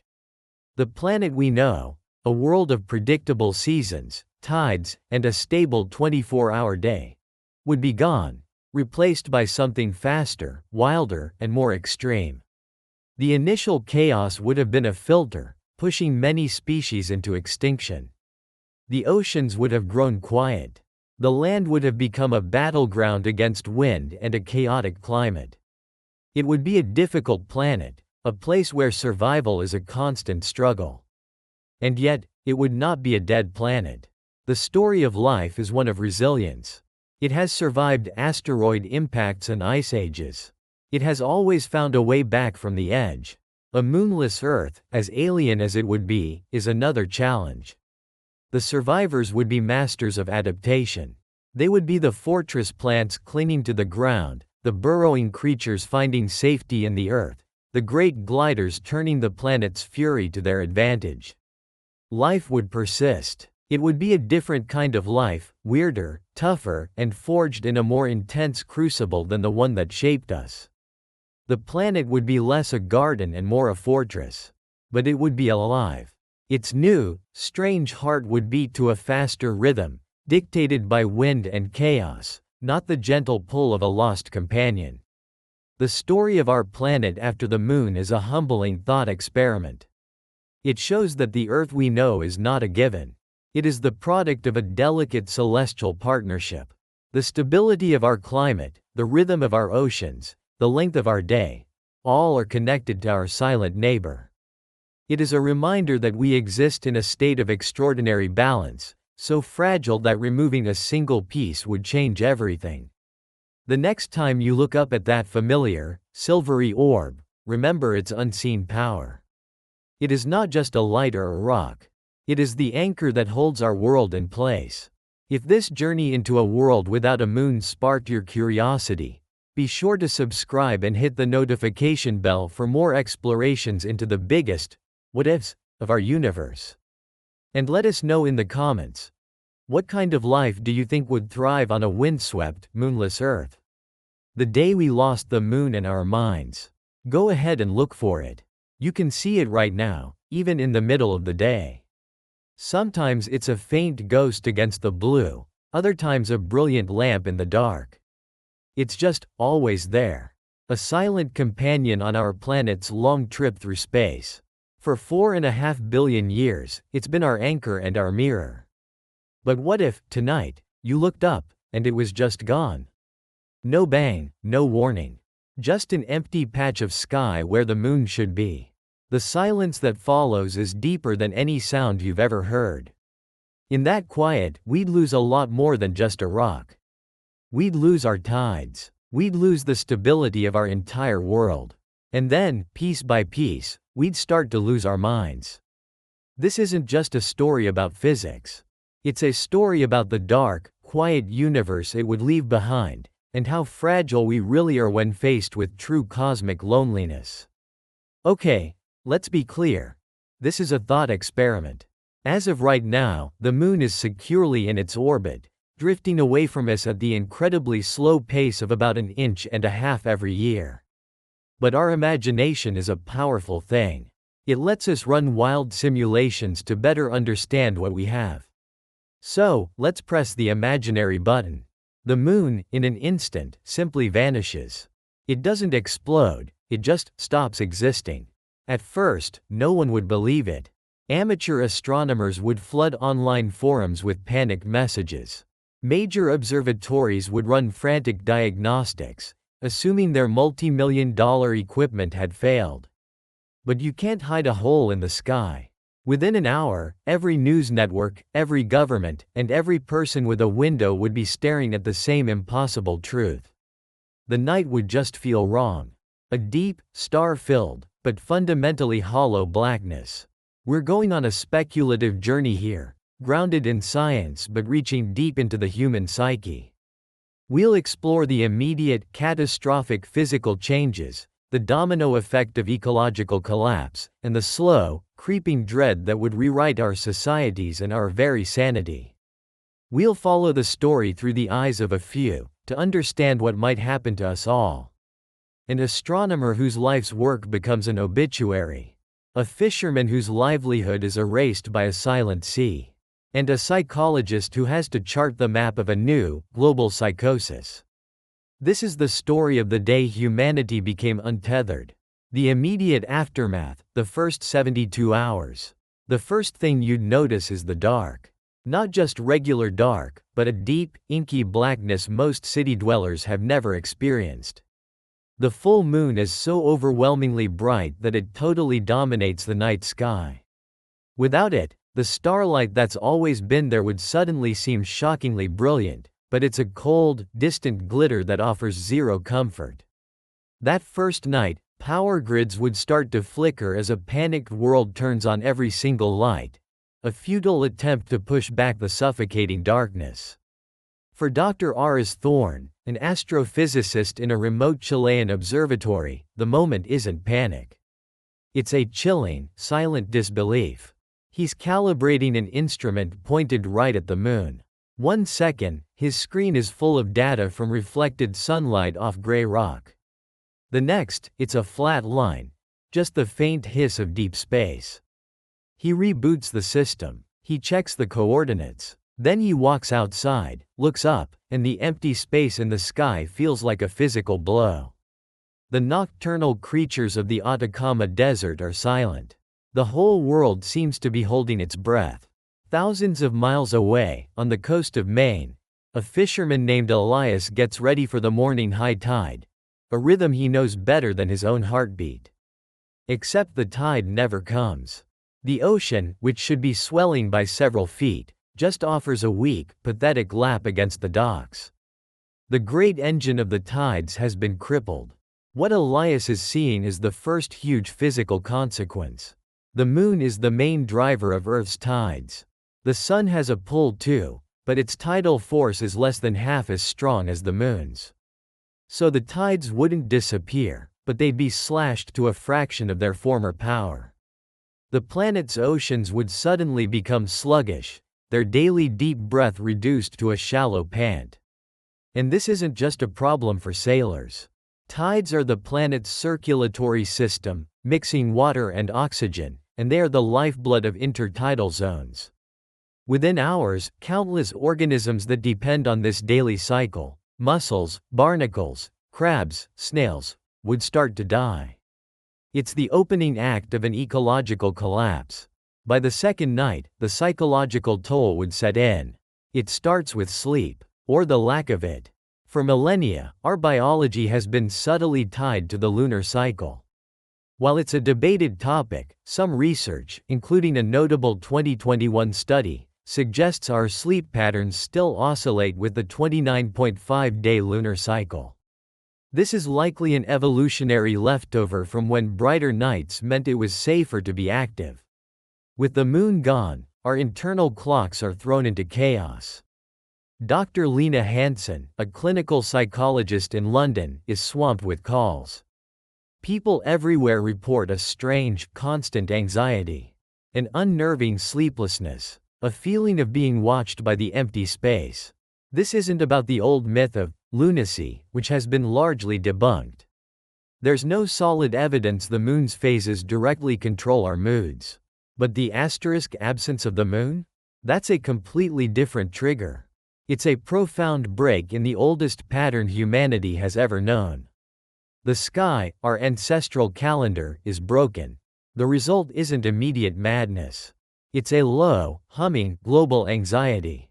A collective insomnia fueled by terrifyingly dark nights and quiet, listless oceans. Humanity is tired, and it is scared. The unraveling, the first year. A year passes. The world isn't ending in fire and brimstone, but through a slow, quiet decay. There's even a name for the new normal: lunar deprivation syndrome. It's a catch-all term for the deep psychological exhaustion that has settled over the globe. Dr. Hansen's work is no longer about individual therapy. It's about documenting a collective trauma. The empty night sky has become a screen onto which we project our deepest fears. New cults and beliefs rise from the ashes. Nocturnes worship the darkness, holding silent vigils in open fields, staring into the void where the moon used to be. Others, the Lucidians, retreat into perpetually lit compounds, fighting a war against the night with massive floodlights. Their electricity use a frantic prayer against the dark. Art gets darker. Music becomes melancholic. The loss is felt most deeply in cultures where the moon was part of their identity. The Mid-Autumn Festival in Asia, once a celebration under the year's brightest moon, is now a day of national mourning. The very word, month, born from the moon's cycle, feels like a word from a dead language. For Elias the fisherman, the cultural loss is nothing compared to the physical one. His town in Maine is dying. The intertidal zones are now just vast, stinking mudflats of decay. The death of filter feeders like clams and mussels has caused a chain reaction. Water quality has plummeted. Massive algal blooms, no longer kept in check, choke the coastline. The fish are gone. Globally, the billions of people who rely on these zones for food are now facing starvation. Elias walks the dead beach, the water lapping weakly at his boots. It's a ghost tide. He remembers his grandfather's stories of spring tides so high they'd lick the edge of the road. Now, the ocean is like a stagnant pond. The tidal mixing of water was a critical engine for ocean currents and weather. While the great ocean conveyor belts are mostly driven by temperature and salinity, losing the moon's constant churning is a major disruption. The planet's finely tuned climate system begins to falter.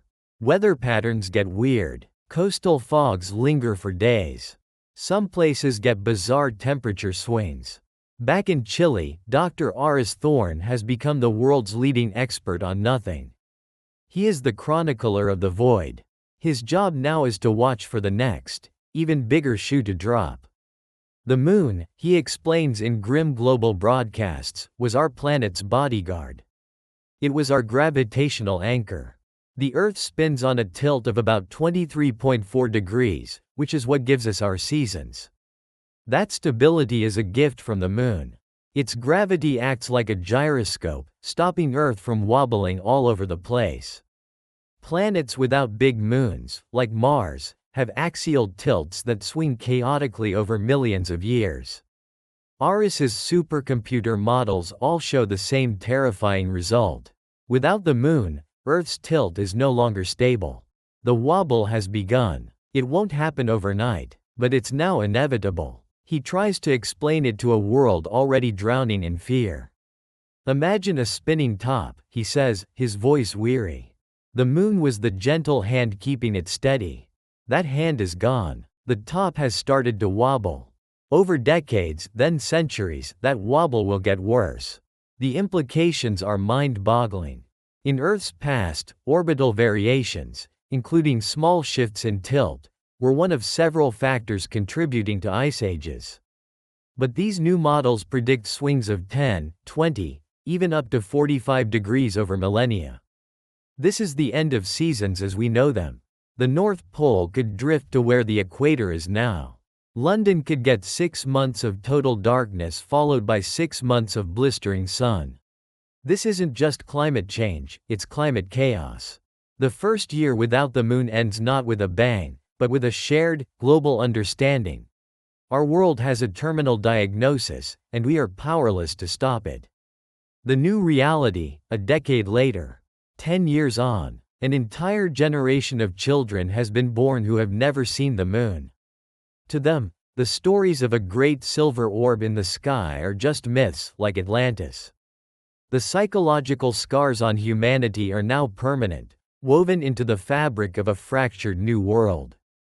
Dr. Hansen, now in her late 60s, has published her life's work, The Nocturne Gene: Psychology After the Fall. She documents how baseline anxiety and depression have permanently risen across the population. Agoraphobia is rampant, not a fear of open spaces, but a fear of the vast, open, empty sky. The Lucidians have built the world's first arcology cities, giant sealed structures where the sun and sky are just simulations on massive screens. For them, the unpredictable chaos of the outside world is a terror to be locked away. In contrast, the nocturne philosophy has grown from a fringe cult into a major world religion. They embrace the darkness as the ultimate truth. They see the moon as a lie that shielded humanity from its own insignificance. Their rise has led to the dimming, a global movement to reduce artificial light, plunging huge parts of the planet back into the primal darkness of that first night. For Elias the fisherman, life is unrecognizable. The coast is abandoned. He now lives in a repurposed warehouse, part of a collective growing food with hydroponics and artificial lights. He sometimes shows the children old pictures of ships hauling in nets full of fish. They look at him with a mix of pity and disbelief. It sounds like a fairy tale. But the most profound changes are the ones just getting started. Dr. Aris Thorne monitors the slow, unstoppable wobble. In 10 years, Earth's axis has shifted by a mere 0.1 degrees. You wouldn't feel it, but it's the first measurable symptom of the planet's instability. The seasons are already getting weird. Winters are a little longer. Summers a little hotter. Droughts in some areas and floods in others are becoming the new norm. Aris no longer gives interviews. There's nothing left to say.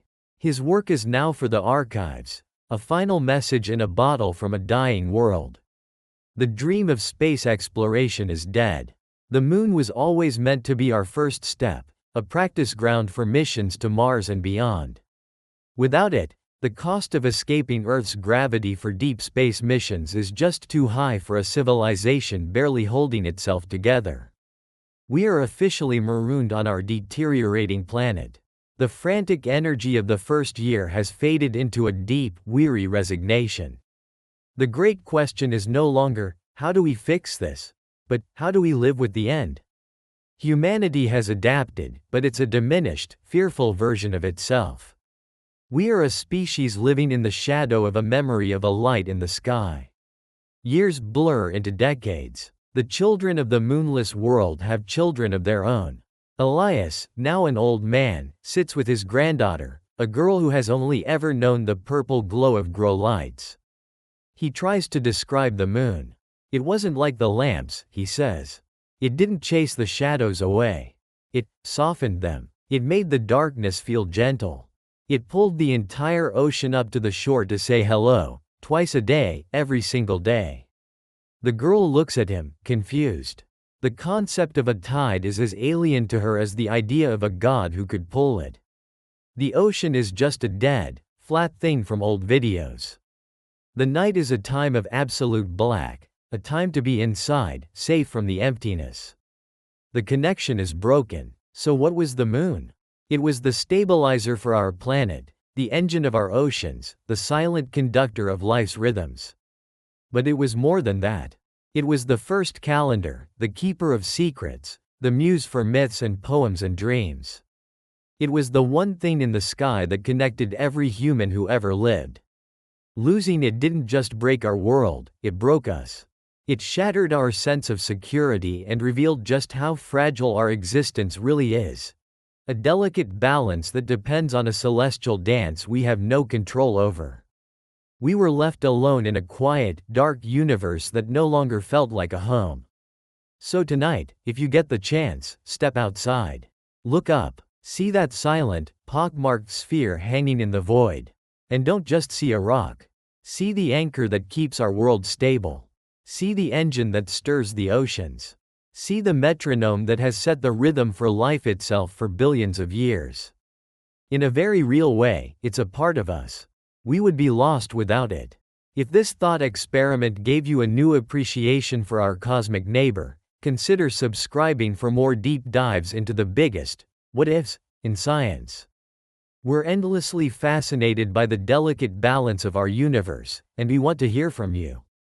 In the comments below, tell us, what would you miss most if the moon disappeared? The light, the tides, the stories? Let's talk about the anchor of our world. And as always, thanks for watching.